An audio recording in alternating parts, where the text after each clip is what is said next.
Welcome and most welcome Dhaka FM এর রবিবারের আরও একটি ব্র্যান্ড নিউ শো সিক্রেটসে।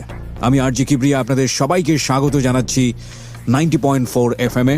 এবং এই অনুষ্ঠানটি কি সেটা সম্পর্কে আপনারা সম্যক ধারণা পেয়েছেন আমাদের অনুষ্ঠানের যেই থিম, সেই থিম যে একটু আগে বাজল সেখানে। আমি পুরো অনুষ্ঠানে যেই মানুষটিকে এখানে হাজির করতে যাচ্ছি তার জীবন অসংখ্য ভুলে ভরা। সে একজন অপরাধী মানুষ। অনুষ্ঠানের শুরুতে শুধু একটা কথাই বলতে চাই, যেই মানুষটিকে পুলিশ রিমান্ডে নিয়ে স্বীকার করানো সম্ভব হয়নি তার অপরাধটি কী ছিল।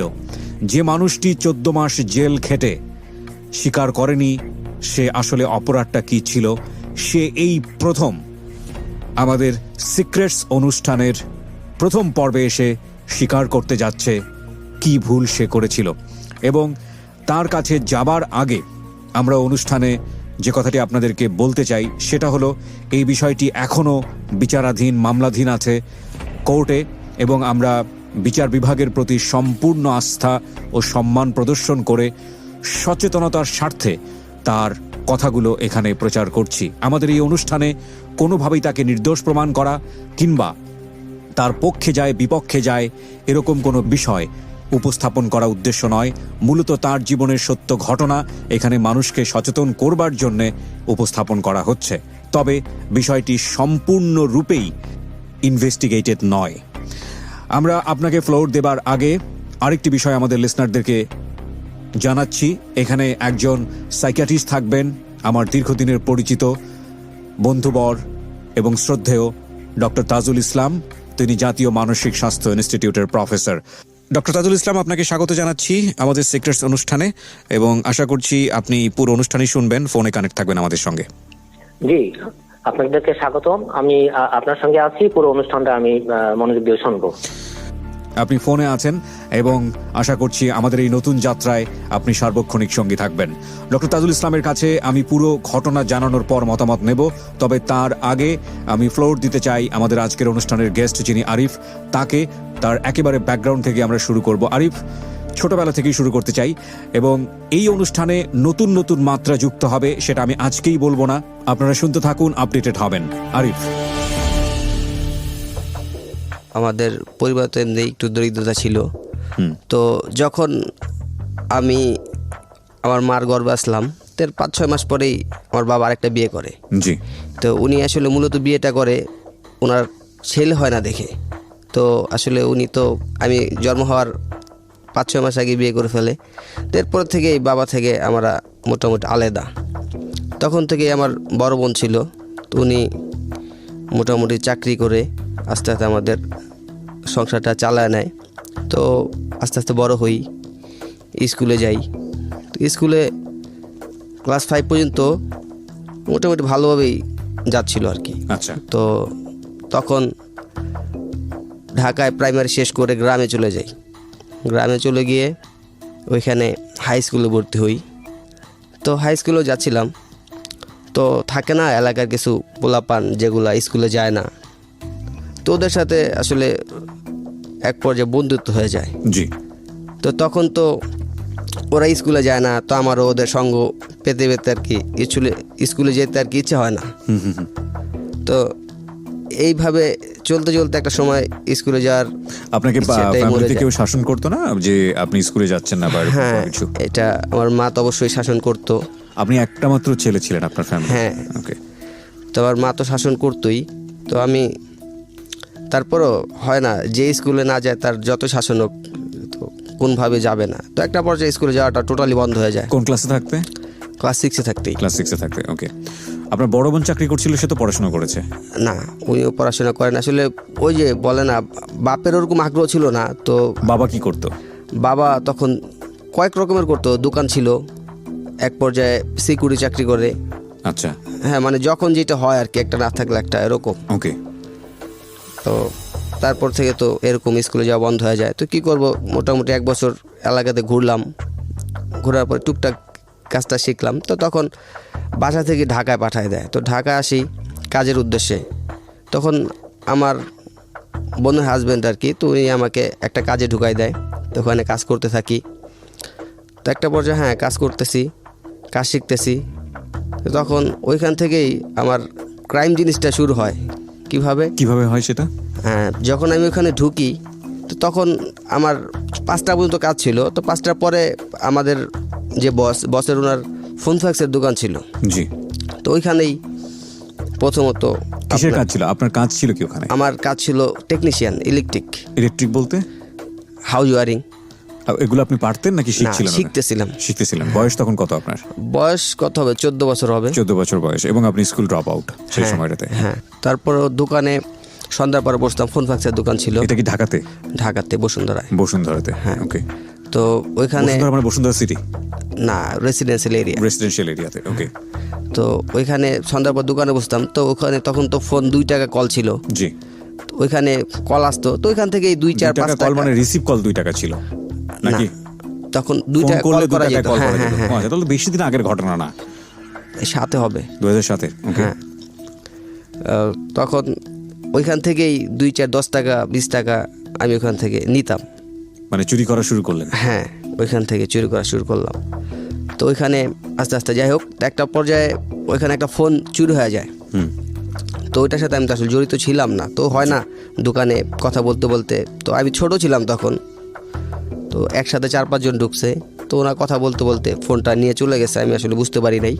যাই হোক, আমার বস আইসা উনি ভাবলো হয়তো ফোনটা আমি নিয়ে গেছি বা কারোর মাধ্যমে দিয়ে দিছি। যাই হোক, উনি আমার আসলে ওইখান থেকেই একটা চোর অপবাদ দিতেই থাকে। তো যাই হোক, তখন চোর অপবাদ দিতে থাকে যেহেতু, তখন আমার এমনি একটু ছিল যে আমি আসলে যে তখন যে 2-4-10 টাকা 20 টাকা নিতাম, তখন ওই টাইমে ওইখানেই যে একটা নাস্তা যে খরচাটা ওইটাই আমি ম্যানেজ করতাম। উনি তো দিত না আমাকে, ওইখান থেকে ম্যানেজ করতাম। তো একটা পর্যায়ে ওটা চুরিও বলা চলে না, হয়তো ওনাকে না বললে এই জন্য আর কি চুরি।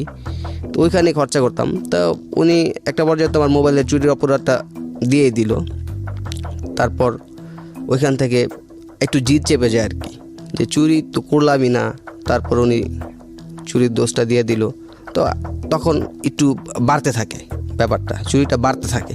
তো 10 টাকা থেকে 20 টাকা এরকম করে জেদ করে আপনি করা শুরু করলেন? হ্যাঁ, জেদ করে করা শুরু করলাম। তো যাই হোক, এক পর্যায়ে ওনার সাথে ওই দোকানের সাথে আমার সম্পর্ক থাকে না। তো ওনার কাজটা আমি করতেছি, অন্য যে মূলত আমার যেই কাজটা ওইটা করতেছিলাম। তো ওইটা তো ওভার টাইম ছিল। তো ওভার টাইমের ওইটা ছেড়ে দিলাম। তো কাজ করতেছি তো ওইখান থেকে আমার ওনার সাথে ওই চুরির সম্পর্কটা নেই, নষ্ট হয়ে যায়। চুরির ব্যাপারটা নেই, সম্পর্কটা নষ্ট হয়ে যায়। তো ওইখান থেকে আমি চলে আসি। হ্যাঁ, যেটা বলছে ওইখান থেকে চলে আসি এই জন্য, তো আরেকটা ছেলের সাথে আমার ওইখানে একটু মারামারি পর্যায়ে চলে যায়। কি কারণে? ওইটা কারণ হচ্ছে আমি তো এখানে নতুন ঢুকি। জি। ও ওইখান থেকে আগে থেকে, তো আমি ওইখানে একটু অল্প দিনে একটু এক্সপার্ট হয়ে গেছিলাম বেশি। তো ওই ছেলে এক্সপার্ট বলতে আপনি কাজের কথা বলছেন? হ্যাঁ, কাজে একটু এক্সপার্ট হয়ে গেছিলাম। আচ্ছা। তো ওই ছেলেটা তো আমার থেকে অনেক আগে থেকে কাজ করতেছে, তোর ওইখানে গুরুত্বটা বেশি সবার কাছে। আমি একটু পরে আসি, তো আমার গুরুত্বটা কম। তো আমি এক্সপার্ট হওয়ার কারণে সবাই একটু আমাকে গুরুত্বটা দিতেছে। তো এইটা ওর কাছে আর কি ভালো লাগে। যাই হোক, মনোমালিন্য থেকে এটা হয়েছে। হ্যাঁ, তো ওর সাথে একটা পর্যায়ে আমার মারা যায়। আমি হাতুড় ছিল আমার সাথে, তো হাতুড়টা নিয়ে আমি ওর মাথায় বাড়ি দিই। ওহো। তোর মাথায় বাড়ি দেই। তো আমার বয়স অনেক বড় ছিল, তো 8-10 বছর বড় ছিল। তো আমি তো তখন মানে জিদ দিয়ে মাথায় বাড়িটা দিয়ে বসি, তখন বুঝতে পারি নাই। তো এমনি তো ছোটো ছিলাম। যাই হোক, ওর ব্লিডিং হয় অনেক। তো ওইখান থেকে যে আমার বস ছিল, বস মানে সেকেন্ড বস আর কি, তো উনি আমাকে বলে ঠিক আছে, যা হয়েছে তুই বাসায় চলে যা, এই ব্যাপারে সন্ধ্যায় যা হওয়ার হবে আনে। জি। তো আমি ওইখান থেকে বাসায় আসি। তো সন্ধ্যা যা ওইখানে বিচার টিচার হয়। তো ওইখান থেকে আর কি ওনার সাথে মালিকের সাথে সম্পর্ক নষ্ট, আমি ওইখান থেকে চলে আসি। তো ওইখান থেকে চলে আসি, তারপর অন্য আরেক জায়গায় ঢুকি আমি। ওইখানেও আমার এক পরিচিত রিলেটিভ আরেক জায়গায় আমাকে ঢুকায় দেয়। তো ওইখানে করতে থাকি। তো ওইখানে মোটামুটি প্রায় 1 বছর করছিলাম গেল যেখান থেকে আসছি। তো ওইখানে 1 বছর করার পর আমার ভালো একটা এক্সপিরিয়েন্স হয়ে গেছে। তো ওই এক্সপিরিয়েন্স কাজে লাগে এখানে করতেছি। তো ওখানে মোটামুটি একটা ভালো একটা স্যালারি দেওয়া হয়েছিল আমার। তো এই স্যালারি অনুযায়ী করতেছি, ভালোই যেতেছে, মোটামুটি ভালো ইনকাম হচ্ছে। তো তখনের তুলনায় আমার ছোটো হিসেবে মোটামুটি অনেক টাকাই পাইতাম। তো ফ্যামিলি থেকে তো এটা আশা করে নাই এত টাকা। আমার হয়তো ছিল কাজ শিখতেছি, কোনো টাকা দিবে না। জি। কিন্তু 1 বছরের মাথায় মোটামুটি ভালো একটা আমি টাকা পাচ্ছিলাম। তো ফ্যামিলি তো দিতে পারতেছি, আমি নিজেও পকেট খরচ করতে পারতেছি। ওকে। তো ওইখানে আরও 2 বছর হয়ে গেল। তো এর মধ্যে একটা মেয়ের সাথে আমার একটা সম্পর্ক হয়। আচ্ছা, তো মেয়ের সাথে সম্পর্ক হয় কি, ও আমাদের পাশের বাসায় থাকতো। তো ওরকম মেয়েদের প্রতি আমার এরকম ছিল না, মানে একটা প্রেমের যেটা সম্পর্ক, বলে। হ্যাঁ আগ্রহ যেটা বলে আর কি, আগ্রহ ছিল না। তো ওই আইসা আমার বলতো যে আপনার কোন অ্যাক্ট্রেসটা ভালো লাগে, কোন হিরোইন আপনার ছবি ভালো লাগে, কথা বলতে চাইতো আপনার হ্যাঁ হ্যাঁ কথা বলতে চাইতো আর কি। তো আমি আসলে কথা বলতে চাইতাম না, তারপর একটা পর্যায়ে বাধ্য হয়ে কথা বলতাম। তো কথা বলতেছি, তো একদিন দুই দিন হইতে হইতে একটা পর্যায়ে এরকম দুর্বল হয়ে যায়, ওর প্রতি এমনি দুর্বল হয়ে যাই। তো দুর্বল হয়ে যেহেতু আমি তখন নিজেই তখন হাইদা কথা বলি ওর সাথে, আচ্ছা, ওর আসতে হয় না। তো কথা বলতেছি তো একটা পর্যায়ে ওর থেকে আমি ফোন নাম্বারটা নিই। তো ওদের নতুন ফোন বাসায়, ফোন নাম্বারটা নেই। ফোন নাম্বারটা নেওয়ার পর আমি একটা ফোন দিই ওরে, তোর সাথে কথা বলি। তো ভাল লাগে, আস্তে আস্তে ব্যাপারটা আরও দুর্বল হয়ে যাইতেছি। তো ফোনে কথা বলার পর একদিন দুদিন কথা বলি। তো হঠাৎ একদিন ওর বড় ভাই ফোন রিসিভ করে। তোর বাসায় যেহেতু ফোন থাকে, তোর বড় ভাই আমাকে খুব গালাগালি করে। তো আসলে এটা আমার অনেক মাইন্ডে লেগে যায়। তো এরপর আরও কয়েকবার ফোন দেই, তো আরও কয়েকবার ওর ভাই দুইরা মানে অনেক বাজে ভাষায় গালাগালি করে। তো এটা তো আরও মাইন্ডে লেগে যায়, মানে তখন আর কন্ট্রোলে ছিলাম না আমি। ওকে, তো আমি সাথে সাথে রিপিট করি গালিগুলো। তো এরপরে মানে জিদ এরকম চেপে গেছিলো যে আমি ফোন দিব শুধু মেয়ের সাথে কথা বলার জন্য না, শুধু ওর ভাইকে গালি দেওয়ার জন্য। আমার উদ্দেশ্য ছিল এরকম যে ফোনটা দিবই শুধু ওর বাইরের গালি দেওয়ার জন্য, বড় ফ্যামিলি গালি দেওয়ার জন্য। তো আমি তো কন্টিনিউ ফোন দিয়ে গালি করতাম, কেউ রিসিভ করে থুয়ে দিলেও আমি গালি দিতাম। মানে আমার ইচ্ছাই ছিল যে সারাদিন ওদের গালি দিব। মানে আমার মনে হলো যে আমার সারাদিন কোনো কাজ নাই, ওদের ফোন দিব আর গালি দিব। তো চলতে থাকে। তো আমিও তখন কাজ করতেছি। তো এক পর্যায়ে ওই মেয়ের ভাই তো বুঝতে পারে না যে আমাদের তো পাশের বাসায়, তো বুঝতে পারে না কে গালি দিতেছে, ফোনে যেহেতু দিতেছি বুঝতেছে না। তো ওর ফ্রেন্ড আমার হিসেবে এলাকায় একটা থাকে না সিনিয়র জুনিয়র, জি, তো আমার ওই মেয়ের যে বড় ভাই ও এলাকায় সিনিয়র। তোর ফ্রেন্ডের সাথে কথা বলতেছে যে এই ছেলেটা আমার তো খুব ডিস্টার্ব করে, গালাগালি করে, তো নাম্বারটা তুই নিয়ে একটু দেখ কে এটা। তখন আমি এমনি একটু দেখা গেছে যে এলাকার মধ্যে একটু সবার সাথে ফ্রেন্ড সার্কেল বেশি ছিল, তো একটা থাকে না যে লোকজন বেশি থাকলে একটু জোর থাকে। তখন আমি ওর সরাসরি বলি যে হ্যাঁ আমি ফোন দিছিলাম, কী সমস্যা, আপনি গালাগালি করছেন ফার্স্টে, এই জন্য আমিও গালাগালি করছি। তো ওদিন কিছু বলে নাই। তো পরে একদিন উনি আমাকে রাস্তায় পাওয়ার পরে খুব মারধর করে, একা ছিলাম, আপনার হ্যাঁ অনেক মারধর করে। তো আমার অনেক জায়গায় কেটেও গেছিলো। তো তখন পরের দিন আমি আবার আমাদের ফ্রেন্ড সার্কেল যারা ছিল ওদের আনি। তো আনার পর ওর ভাইরে মারতে, মানে ওই ছেলেটা যে ওর নাম, যেটা ওর নামটা বলি, জি শিওর, হ্যাঁ ওর নামটা হইলো, তো ওইখানে কে মারতে পারি না। তো ওর সাথে যারা ছিল ওদের সবাইকে মোটামুটি ওদেরকে মারি। তো আর কয়েকদিন যায়। তো একটা পর্যায়ে ওই মেয়েটা তো বুঝতে পারে যে আমি গালাগালি করতেছি, ও জানে। তো এরপরে ওই মেয়েটা আমার একদিন বলে যে আজকে তো বাসায় কেউ নাই, তো আপনি আমাকে ফোন দিতে পারেন, আজকে আপনার সাথে কথা বলতে পারবো। ওকে, তো এর মধ্যে কিন্তু আমি মেয়ের সাথে পরিচয় হওয়ার প্রায় 1.5 বছর চলে গেছে। ওকে এমনি তো আমি পছন্দ করতাম। তো 1.5 বছর চলে গেছে, 1.5 বছর ওর সাথে তেমন একটা কথা হয় নাই, বা ওরে যে আমি পছন্দ করি ও জানতো, কিন্তু ও যে পছন্দ করতো এটা আমি বুঝতাম, কিন্তু বলা হয় নাই, আমিও বলি নাই, ও আমাকে বলে নাই। আচ্ছা, তো চলতেছে। তো ও যে বললো যে বাসায় আজকে কেউ নেই, আপনি আমাকে ফোন দিয়েন, আজকে কথা বলতে পারবো। তো ওই দিন আর ফোন দিলাম। ফোন দেওয়ার পরে ওরে বলতেছে কী ব্যাপার এতদিন পরে তুমি বললা, কইছে যে বাসায় কেউ ছিল না, আপনি ফোন দিতে পারেন। তাও কথা বলি, বলার পরে ও একটা পর্যায়ে ওইখানে আমি তো ফার্স্টে প্রপোজ করি, তো ওইটা রিটার্ন করে আর কি। তো না সম্পর্ক তো আপনাদের 1.5 বছর ধরে চলতেছে, আবার কিসের পারপাস এখানে? না সম্পর্কটা চলতেছে ওরকম না, মানে আমিও পছন্দ করি, ও দুজনকে পছন্দ করতেন কিন্তু ওইভাবে মন বলতাম খুলে বলা বলা হয়নি। তো ওরকম তো বলার পর ও বলছে যাই হোক, ওর সাথে চলে অনেক দিন সম্পর্ক, ওইখান থেকে সম্পর্ক চলে। তো ওর একটা ব্যাপার, কেউ যখন স্কুলে পড়তো, তো আমি তো তখন জব করতাম বা কাজ করতাম, তো ওর সাথে এরকম মানে কথাবার্তা বলতো না, জি। যেহেতু ও স্কুলে পড়ে, একটা শিক্ষিত মেয়ে, আমি একটা অশিক্ষিত ছেলে। তারপরেও মোটামুটি যেরকম হইতো, তো ওর একটা ডিমান্ড ছিল, বেশি ডিমান্ড ছিল এরকম যে ওর সাথে যদি স্কুলে দেখা করতে যেতাম, ও যায় চকলেট, আইসক্রিম, এইটা সেটা চাইতো। তো যেহেতু ও চাইতো, তা আমার সেরকম একটা তখন সামর্থ্য ছিল না, মানে ও যেটা চাইতো ওই অনুযায়ী এত টাকা তো ছিল না। তো তখন এমনিতে আমার বয়স কম ছিল, তো 16 বছর হবে, তখন সম্ভব ছিল না। ও কোন ক্লাসে পড়তো? তখন 8-এ পড়তো। 8-এ পড়তো, ওকে।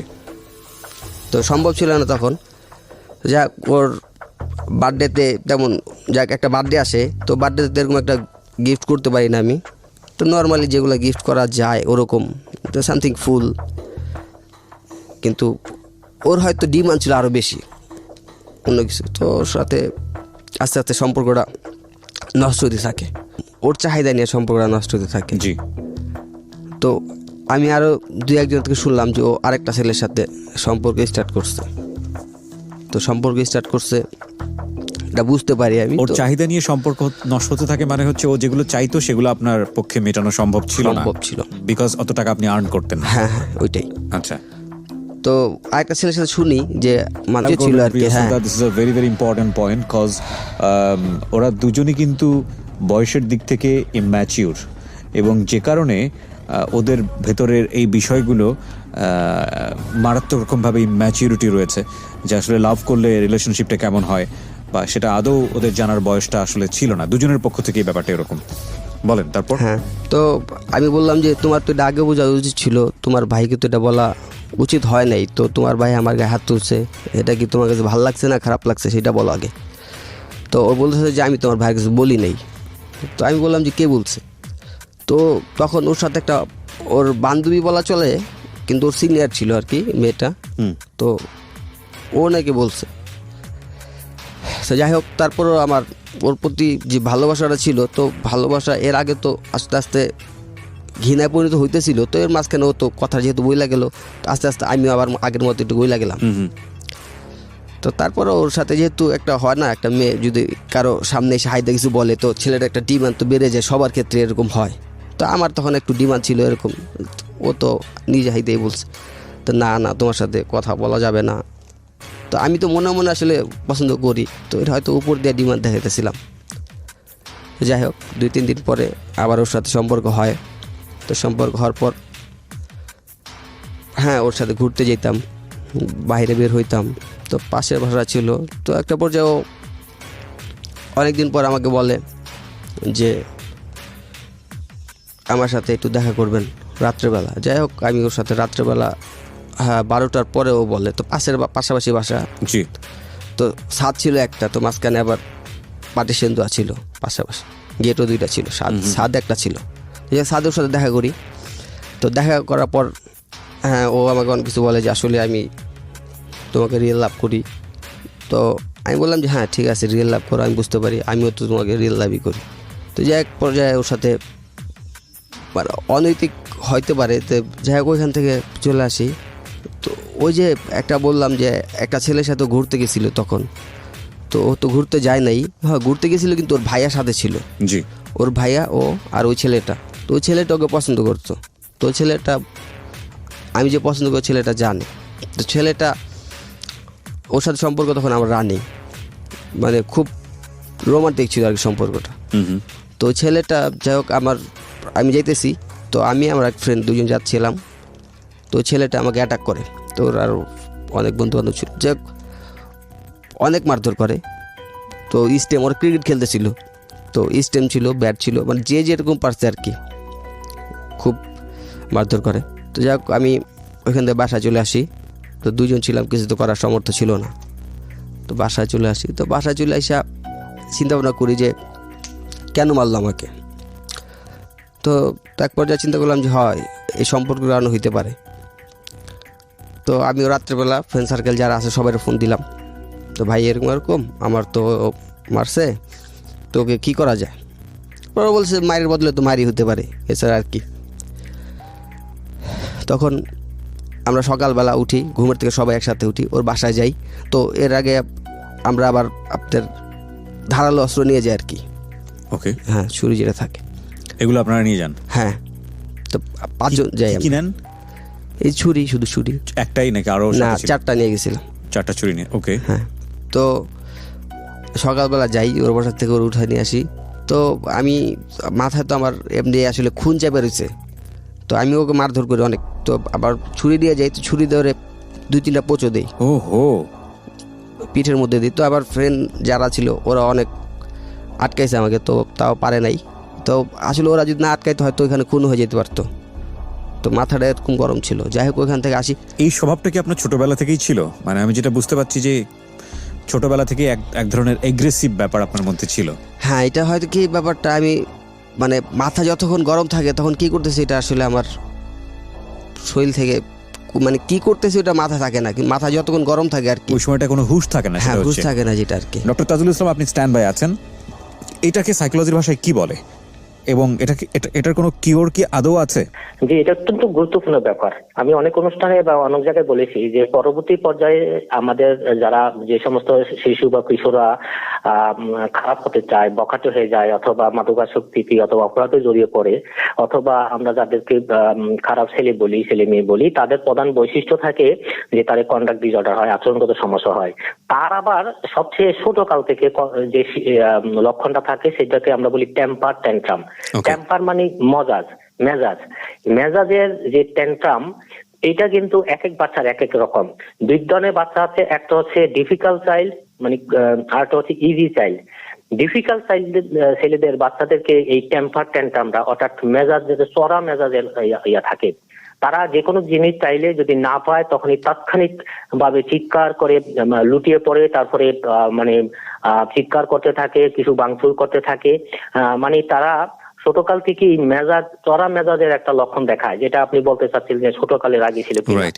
তো এটা ভালো করার কি কোনো রাস্তা আছে, ডাক্তারি ট্রিটমেন্ট বা কোনো কাউন্সেলিং?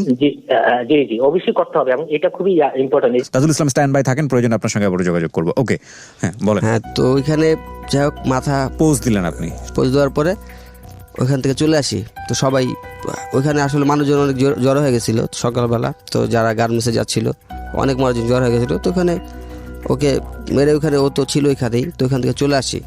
তো হাতে ছুরিটা ছিল ওপেনই, সবার সামনে নিয়ে আসতেছিলাম।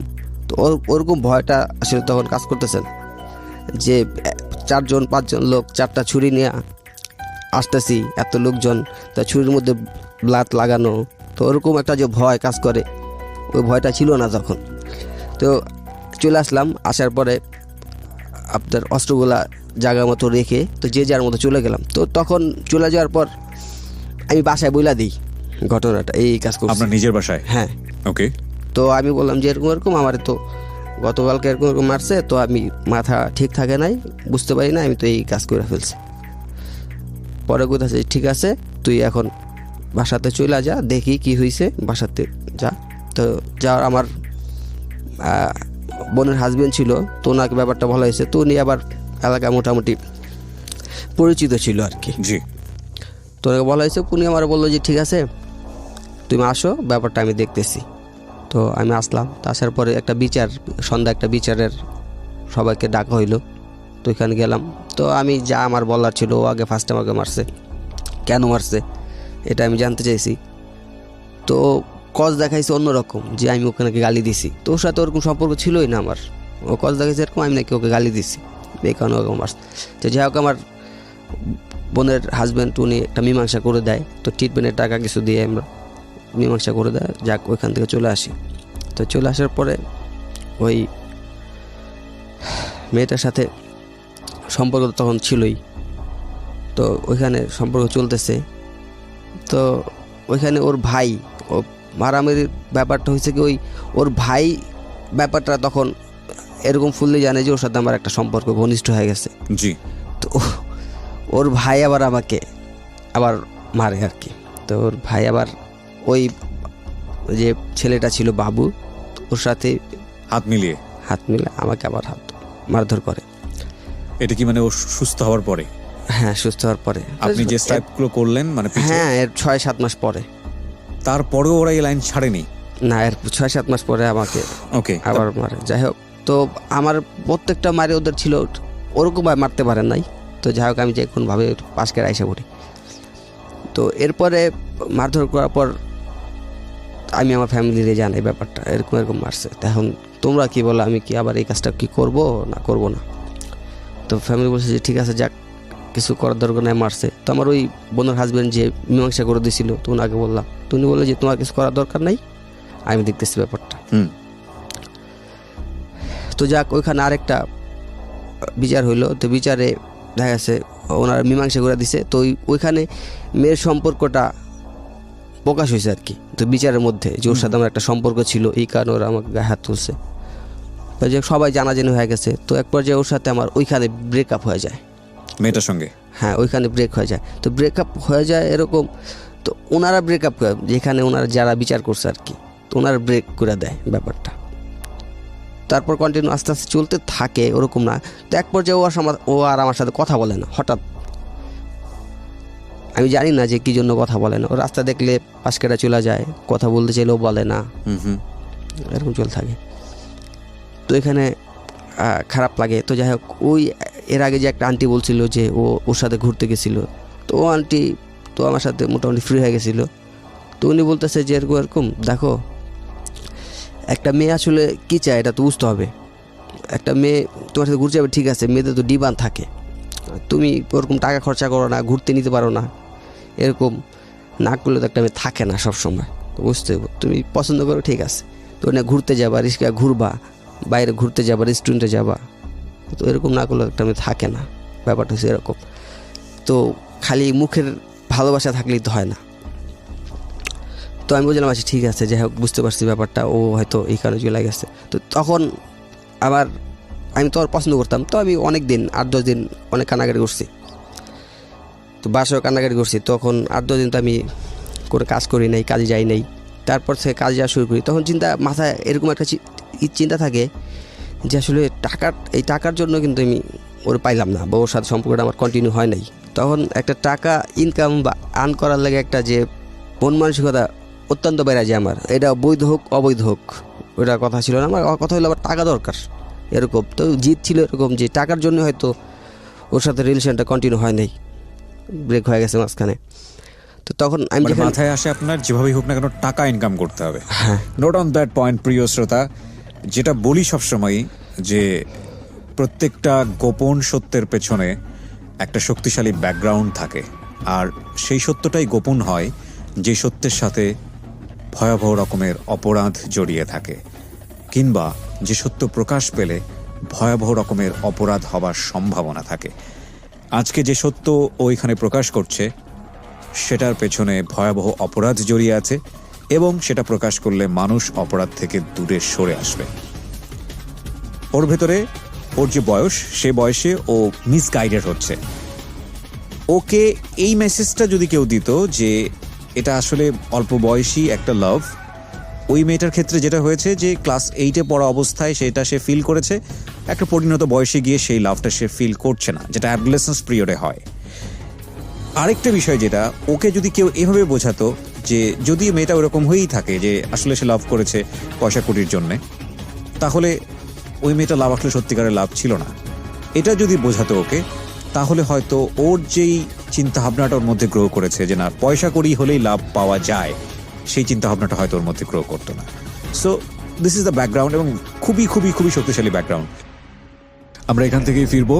তার আগে আপনাদেরকে বলছি, এই অনুষ্ঠানে অংশগ্রহণ করতে চাইলে আপনি ফোন করবেন 09611904 এই নাম্বারে। আরও একবার বলছি 09611904904 এই নাম্বারে। এবং এই অনুষ্ঠানটি এই মুহূর্তেই পুরোটুকু একটা সারপ্রাইজ আমি বলবো পুরো বাংলাদেশের লিসনার্স এবং ভিউয়ার্সদের জন্য, যাদের ইউটিউবে চ্যানেল আছে, কিংবা যারা ইউটিউব সাবস্ক্রাইব করার, কিংবা যারা ইউটিউবে এই মুহূর্তে অ্যাক্সেস করতে পারছেন, তাদের জন্য বলবো যে এটা বিশাল সারপ্রাইজ। আমরা পুরো অনুষ্ঠানটি এই মুহূর্তে আপলোড করছি আমাদের ইউটিউব চ্যানেলে। যারা একেবারে শেষ পর্যন্ত এখনই চাইলে অনুষ্ঠানে কি ঘটেছে জানতে পারেন, দেখতে পারেন।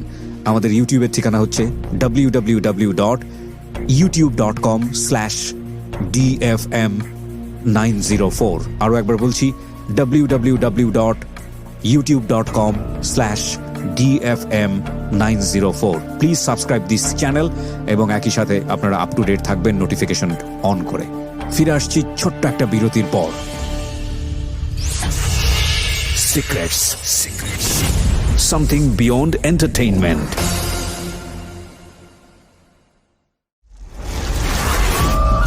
প্রতিটি অপরাধ এবং ভুল দাঁড়িয়ে থাকে গোপন কিছু ঘটনার উপর। আমরা সেই গোপনকে আনতে চাই সবার সামনে, যে গোপন আপনাকে অপরাধ কিংবা ভুলের মূল কারণ দেখিয়ে দেবে। আপনি হয়তো নতুন করে ভাবতে শিখবেন কিভাবে অপরাধ থেকে দূরে থাকা যায়। আমরা অপরাধীকে দোষী বলার আগে কেন সে দোষ করেছে সেটা দেখাই, যাতে আপনি আর সেই ভুল না করেন। আমরা অপরাধকে নিরুৎসাহিত করতে অপরাধ কিংবা কোনো ভুলের নির্মম পরিণতি দেখাই, যাতে আপনাকে আমরা সেই জায়গায় না দেখি। আমরা বিশ্বাস করি প্রতিটি মানুষই সম্ভাবনাময়। কাউকে তার ভুল বা অপরাধের শাস্তি দেবার আগে আমরা তার ভুলের পেছনের গোপন সত্য সবার সামনে বলার সৎ সাহসকে সম্মান জানাই, যাতে আপনি সেই ভুল থেকে বাঁচতে পারেন। শুরু হলো secrets, something beyond entertainment.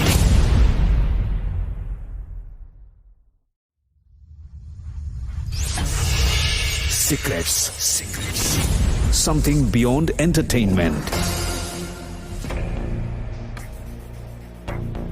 Welcome back once again. আপনারা শুনছেন সিক্রেটস অন ঢাকা FM 90.4 এ। আমি আরজে কিবরিয়া রয়েছে আপনার সঙ্গে।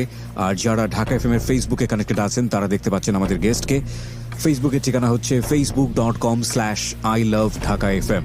আমি আবারও বলছি facebook.com/ilovedhakafm।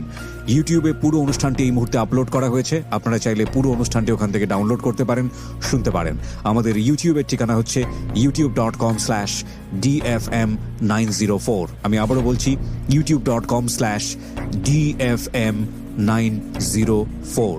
প্লিজ সাবস্ক্রাইব বাটনে ক্লিক করে সাবস্ক্রাইব করে ফেলবেন চ্যানেলটি এবং নোটিফিকেশন অন রাখবেন। তাহলে আমাদের যত কন্টেন্ট, নতুন কন্টেন্ট ওখানে আসবে, আপনারা সব কিছু আপ টু ডেট থাকবেন। আপনাদের মোবাইলে নোটিফিকেশন চলে যাবে, আপনারা সঙ্গে সঙ্গে দেখতে পারবেন। সুতরাং ইউটিউবে এই মুহূর্তে পুরো অনুষ্ঠানটি আপনি শুনতে পারবেন। চলে আসুন আমাদের ইউটিউব চ্যানেলে। ওকে, যেখানটায় আমরা ছিলাম, তারপরে কি হলো? তো টাকা ইনকামের রাস্তা বের করি, তো কাজে ঢুকি আমি। তো যেখানে কাজে ঢুকি তো ওনাদের দোকান ছিল অনেক বড়, জি, দোকান গোডাউন ছিল।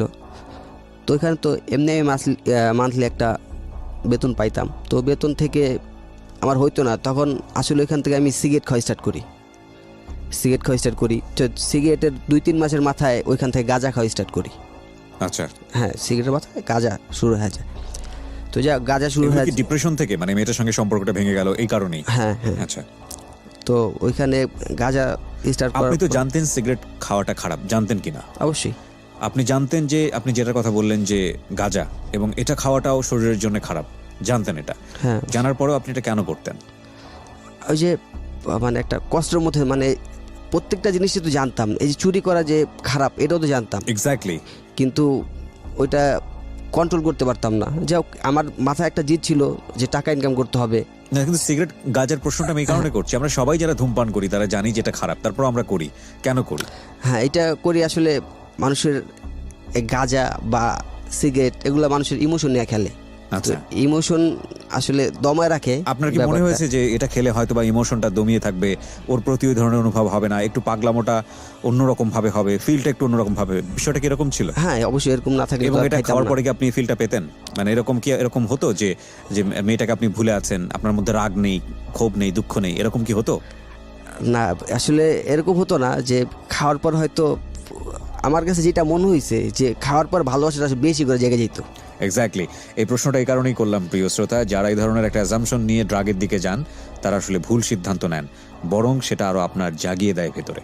ওকে, বলেন। হ্যাঁ, তো গাঁজা শুরু করলাম। তো যাই হোক, তখন টাকা তো যা হইতো ওই সিগারেট গাঁজাতেই চলে যেত আমার, সেই বেতন পেতাম। তখন তো হইতো না, তো বাসায় একটা টাকা দিতে হইতো মাসে। তো তখন ওই যার দোকানে কাজ করি বা, তো ওনার তো দোকানে, তো আমি তো এমনি কাজ করতেছি ইলেকট্রিকের। জি। তো ওখানে অনেক দামি দামি মাল ছিল। আচ্ছা, তো ওই দোকান থেকে আসলে দোকানে আমার যদি পাঠাইতো, তখন থেকে আমি ওখান থেকে চুরি করা স্টার্ট করি। ওইখান Okay. থেকে হ্যাঁ দোকান থেকে চুরি করে স্টার্ট করি। কি চুরি করতেন এই সময়টাতে? ক্যাবেল। কেবল চুরি করতেন? হ্যাঁ। আচ্ছা, কি তো পরিমাণ চুরি করতেন আসলে এগুলো? অনেক দাম, মানে আমি একলো 4টা-5টা বের করতাম 7,000-8,000 টাকা হইতো। কয়টা চুরি করতেন মাসে এরকম? মাসে দেখা গেছে এরকম মাস গেছে 1 লাখ টাকা হয়েছে। ও মাই গড! কোথায় কাজ করতেন আপনি ওই সময়টাতে? তখন কাজ করতাম আমি কুড়িল বিশ্ব রোডে। মানে যে দোকানে কাজ করেছেন ওটা তো লালবাতি জ্বলে যাওয়ার কথা। হ্যাঁ, আসলে ওনাদের দোকানটা অনেক বড় ছিল, বুঝতে পারতো না? অনেক মানে ব্যাপারটা হয়েছে কি আমাদের ইলেকট্রিকের যে ব্যাপারটা হয় কি ওনারা তো শোরুম থেকে নিয়ে আসতো না। জি। তো আমি যেরকম এখান থেকে চুরি করতাম অন্য দোকানে বিক্রি করতাম, ওকে। তো ওরকম অন্যরাও চুরি করে করে এই দোকানে নিয়ে আসতো বিক্রি করার জন্য। তো ওইখানে প্রায় 40% কমে বিক্রি করতো দোকানে, আচ্ছা, মানে 40% দোকানদারের লাভ থাকবে। আপনি কিনতেন ওইগুলা না, নাকি আপনি চুরি করে নিয়ে গিয়ে বিক্রি করতেন কম আমি দামে? বিক্রি করতাম, বা আমি যে দোকান থেকে চুরি করতাম ওনারও ওইভাবেই কিনতো অন্য কারো কাছ থেকে। আচ্ছা আচ্ছা, বুঝতে পেরেছি আমি। ওকে। হ্যাঁ। মোটামুটি সবারই চোরের সাথে লেনাদেনা ছিল। তো এই জন্য আর কি ওনাদের দোকান অনেক অনেক ছিল। তো আসলে ওরা বুঝতে পারতো না। হ্যাঁ, ওই যে বলেন একটা নদী থেকে 1 কলসি পানি নিলে বোঝা যায় না। কিছুই বোঝা যায় না। ওর- তো প্রতি মাসে আপনার অন এভারেজ লাখ খানিক টাকা চুরি করতেন? এটা কন্টিনিউ হয় নাই। আচ্ছা, কি হয়েছে তারপরে? আচ্ছা আচ্ছা, প্রথম মানে একদম প্রথম যে যখন স্টার্ট করি তো তখন আমি সুযোগ পাইলে একটা হয় না, সুযোগ পাইলেই তো করতাম। তো প্রথম মাসে ওরকম হয় নাই। প্রথম মাসে প্রথম নতুন তো তখন অতটা সাহসে হয় নাই, তো 40-50 এরকম হবে আর কি। আমি গ্যাপে গ্যাপে নিছি। তো নেওয়ার পরে ওইখান থেকে টাকা যেটা পাইতাম তো ওইখান থেকে বাসায় দিতাম। ওই আমার সিগারেট, তারপর গাঁজা। তো তখন গাঁজাটা একটু কমাই দিছি। তখন গাঁজাটা কমাই ফ্রেন্ড সার্কেল যখন পরিচয় হয়েছে, একটু স্টুডেন্ট যারা ছিল বা মিডল ক্লাস যারা ছিল ওদের সাথে পরিচয়, তখন টাকা ছিল আমার কাছে, তখন মিডল ক্লাস ছেলের সাথে পরিচয় হইতেই পারে। তো ওইখান থেকে আসলে তখন থেকে ভারে আসা শুরু করি আর কি। ভার মানে নেশা কোনো জাতীয়? হ্যাঁ, ড্রিঙ্কস যে আপনার ও মদ বলে। বারে আসেন হ্যাঁ, আপনি? হ্যাঁ, আচ্ছা আচ্ছা, ভার। মদের বারে আসেন। মদের বারে, হ্যাঁ। আচ্ছা, ঠিক আছে। তো ওখান থেকে ভারে আসা শুরু করি। তো ভারে তো অনেকে এমন লাগে। ওর অ্যাকসেন্টটা শুনে আপনারা অনেকে হাসতে পারেন।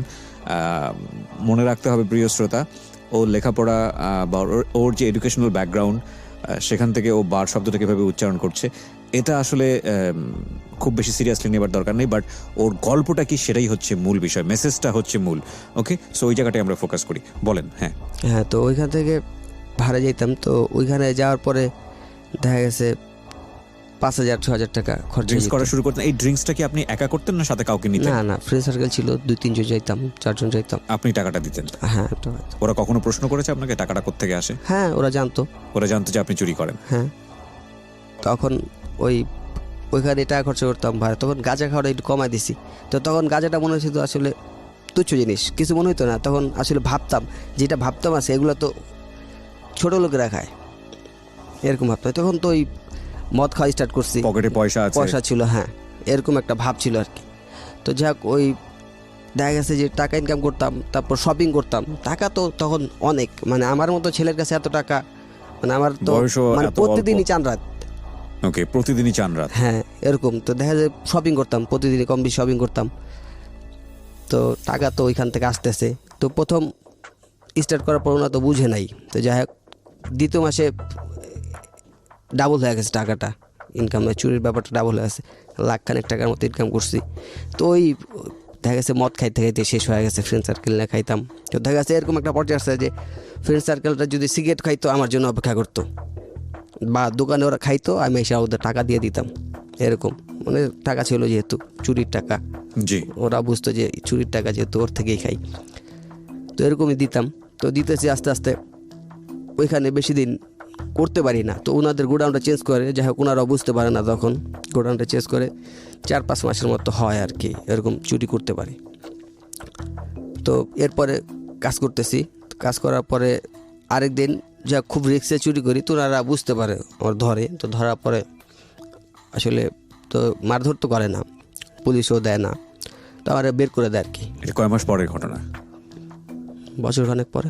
মানে বছর খানেক ধরে আপনি রেগুলার এইভাবে চুরি করেছেন? না, 5 মাস পর্যন্ত করতে পারছি রেগুলার। এরপর গোডাউন চেঞ্জ করছে, তো ওখানে একটু সিকিউরিটি ছিল বেশি। আচ্ছা, তখন ওখানে করতে গিয়ে ধরা খেয়ে গেছেন? হ্যাঁ। আচ্ছা, তো ধরা খাওয়ার পর ওনারা বের করে দিছে আমারে।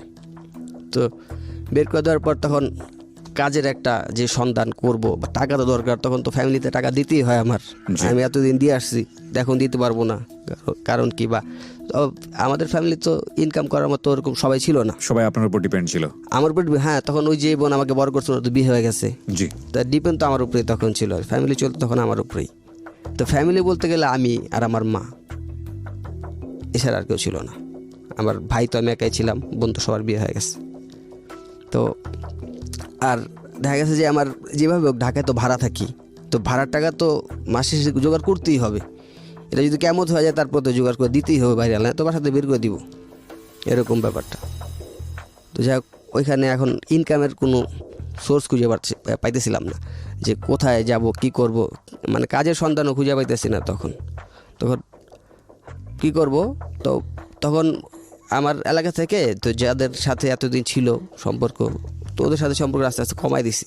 তো ওই যে ওরা দেখা গেছে, ওই যে ওরা তো মিডল ক্লাস, ওদের টাকা মোটামুটি ফ্যামিলি থেকে যাই পায়, তো দেখা যাচ্ছে পকেট মানি যা পায় অ্যাভারেজ করে হয়তো যাইতে পারে ওরা মদ খাইতে, কিন্তু আমি তো সম্ভব না। বা এতদিন আমি যে ওদের খাওয়াইছি, ওরা যে জন্য আমাকে খাওয়াবে এরকমও তো আমি চিন্তা করি না। তো যাই হোক, ফ্রেন্ড সার্কেলের এলাকাটা চেঞ্জ করলাম, অন্য জায়গায় চলে গেলাম।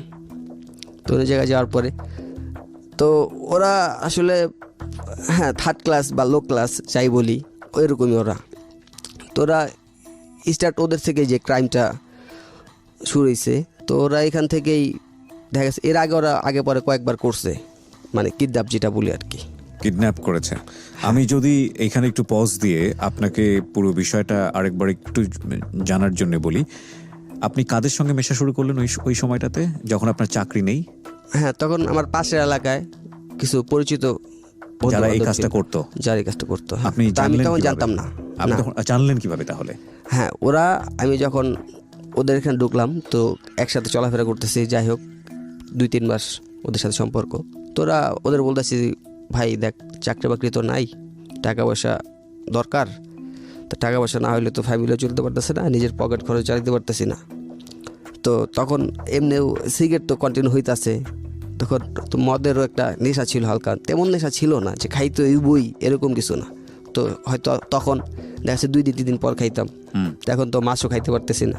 তো চিন্তা ভাবনা হয় যে মাসে একবার খাবো আর কি এরকম। আর ফ্যামিলি তো টাকা দিতে হইব, টাকা তো পাইতেছে এরকম জায়গাতে। তো ওরগুলো যে এরকম দরকার, তো ওরা বলতেছে যে টাকার চিন্তা করে লাভ দেয়, টাকার ব্যবস্থা আমরা করে দেব, টাকার ব্যবস্থা আমরা করতে সমস্যা নেই। তো আমি বললাম কি টাকার কীভাবে ব্যবস্থা? তোরা আমার বললো যে আমরা এর আগে এরকম একটা কিডন্যাপ করছি, এরকমভাবে টাকা নিছি। তো আমার কাছে মনে হলো ইজি ব্যাপারটা। ওরা আপনাকে এই সিক্রেট ব্যাপারটা কেন মানে বললো? কারণ আপনি তো অতদিনের খুব ক্লোজ কোনো ফ্রেন্ড না, এমনও তো হতে পারে এই ঘটনা জানার পরে ওরা বিপদে পড়ে যেতে পারে। ওরা কেন শেয়ার করলো আপনার সঙ্গে? হ্যাঁ, ওরা আসলে মানে পরিচিত ওদের সাথে অনেক আগের থেকে, কিন্তু একটা ঘনিষ্ঠ সম্পর্ক না, আগে থেকে পরিচিত, ওই পাশের এলাকা। তো হঠাৎ অনেক আগে থেকে মাসে একবার চাইতাম। মেশা শুরু করেছেন মূলত এই চাকরি চলে যাওয়ার পর? হ্যাঁ, কন্টিনিউ মেশা শুরু করে প্রতিদিন যে একটা দেখা। আচ্ছা, তখনই আপনাকে বলেছে যে এটা করলে তুমি ইজিলি পয়সা ইনকাম করতে। আপনার কাছে মনে হলো বিষয়টা অনেক ইজি? হ্যাঁ, ব্যাপারটা অনেক ইজি। তো তখন মোটামুটি আমরা অনেকদিন একটা প্ল্যান করি যে এরকম একটা আমাদের ওই এলাকারই তো বাড়িওয়ালার একটা ছেলে, তো উনি বাড়িওয়ালার ছেলে? হ্যাঁ। ওকে। তো উনি মোটামুটি প্রতিবন্ধী বলা চলে না, একটু বোকা টাইপের আর কি। ছেলেটা? হ্যাঁ। বয়স কত? বয়স 25-30 বছর হবে। 25 থেকে 30 বছর। ওকে। তো উনি ভাড়ে যে আপনাদের ওই যে ভাড় বলি যেটা বারে যেতেন? হ্যাঁ, তো বারে যেত। তো বারে গেলে ও লোক যাইতো আর কি, ওই যে বোকা বললাম বাড়িওয়ালার ছেলে, মানে যাকে আপনারা টার্গেট করেছেন কিডন্যাপ করার জন্য? হ্যাঁ, কিডন্যাপ করার জন্য, যাই হোক বলতেছি। হ্যাঁ।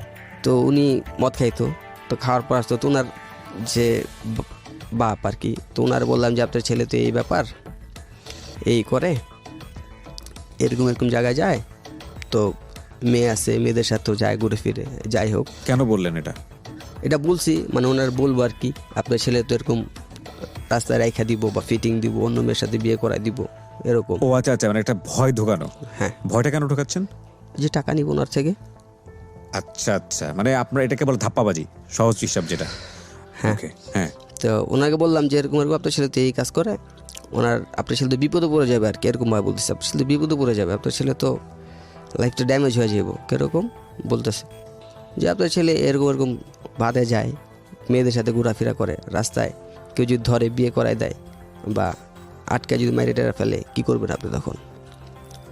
পড়তেছে না এরকম করবো কেন, আমার ছেলে তো এরকম না, আমার ছেলে একটু বোকা টাইপের, ও তো পড়তেই পারে না। তা যাই হোক, অনেকদিন চাচার ওই আঙ্কেল একটু ভয় দেখাইতেছি, তো উনি আসলে আস্তে আস্তে ভয় ঢুকতেছে ওনার মধ্যে, তো ওনার ছেলের আর বের হইতে দেয় না এরকম একটা। তো যাক, ওনার ছেলে তো যায় মদ টদ খায়, বোকা হইলেও মদ টদ খায়, আসে ফ্রেন্ড সার্কেল যারা আছে ওনার সাথে মদ খায়। তো নিয়ে গেছি ওরে ওইখান থেকে, মানে এর আগে যা ফাঁকি ফুঁকি দেয় ও বের হইছে, তো ওরে নিয়ে গেছি আমরা ইজিলি ভাবি যে ভাই চলেন, তো বললাম না বোকা সবসময় ফলো করতেন ওকে? হ্যাঁ ওকে, ভাই চলেন, মানে পরিচিতই বলতে গেলে, মানে মুখে চিনি আর কি এরকম এলাকার মধ্যে।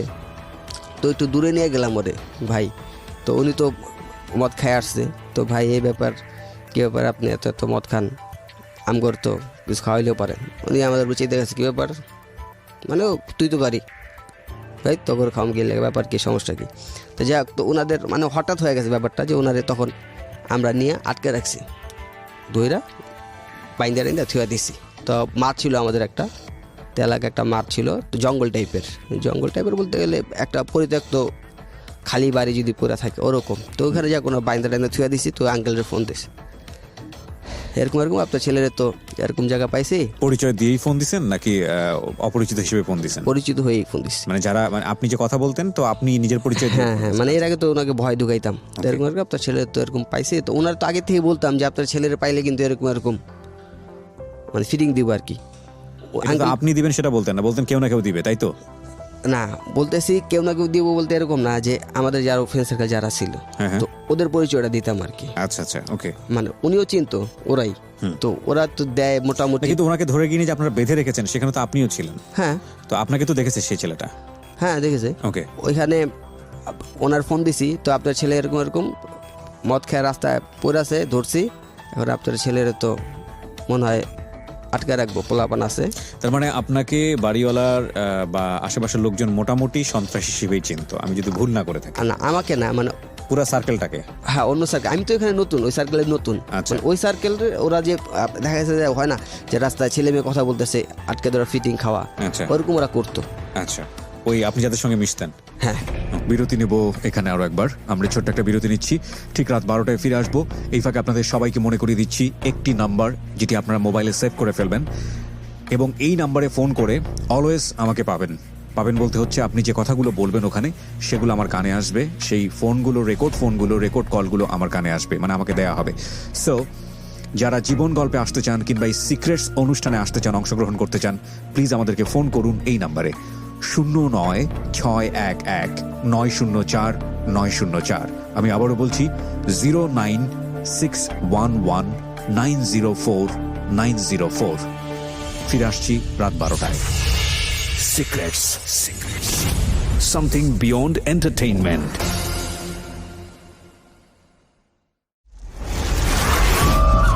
প্রতিটি অপরাধ এবং ভুল দাঁড়িয়ে থাকে গোপন কিছু ঘটনার উপর। আমরা সেই গোপনকে আনতে চাই সবার সামনে, যে গোপন আপনাকে অপরাধ কিংবা ভুলের মূল কারণ দেখিয়ে দেবে। আপনি হয়তো নতুন করে ভাবতে শিখবেন কিভাবে অপরাধ থেকে দূরে থাকা যায়। আমরা অপরাধীকে দোষী বলার আগে কেন সে দোষ করেছে সেটা দেখাই, যাতে আপনি আর সেই ভুল না করেন। আমরা অপরাধকে নিরুৎসাহিত করতে অপরাধ কিংবা কোনো ভুলের নির্মম পরিণতি দেখাই, যাতে আপনাকে আমরা সেই জায়গায় না দেখি। আমরা বিশ্বাস করি প্রতিটি মানুষই সম্ভাবনাময়। কাউকে তার ভুল বা অপরাধের শাস্তি দেবার আগে আমরা তার ভুলের পেছনের গোপন সত্য সবার সামনে বলার সৎ সাহসকে সম্মান জানাই, যাতে আপনি সেই ভুল থেকে বাঁচতে পারেন। শুরু হলো সিক্রেটস, সামথিং বিয়ন্ড এন্টারটেইনমেন্ট।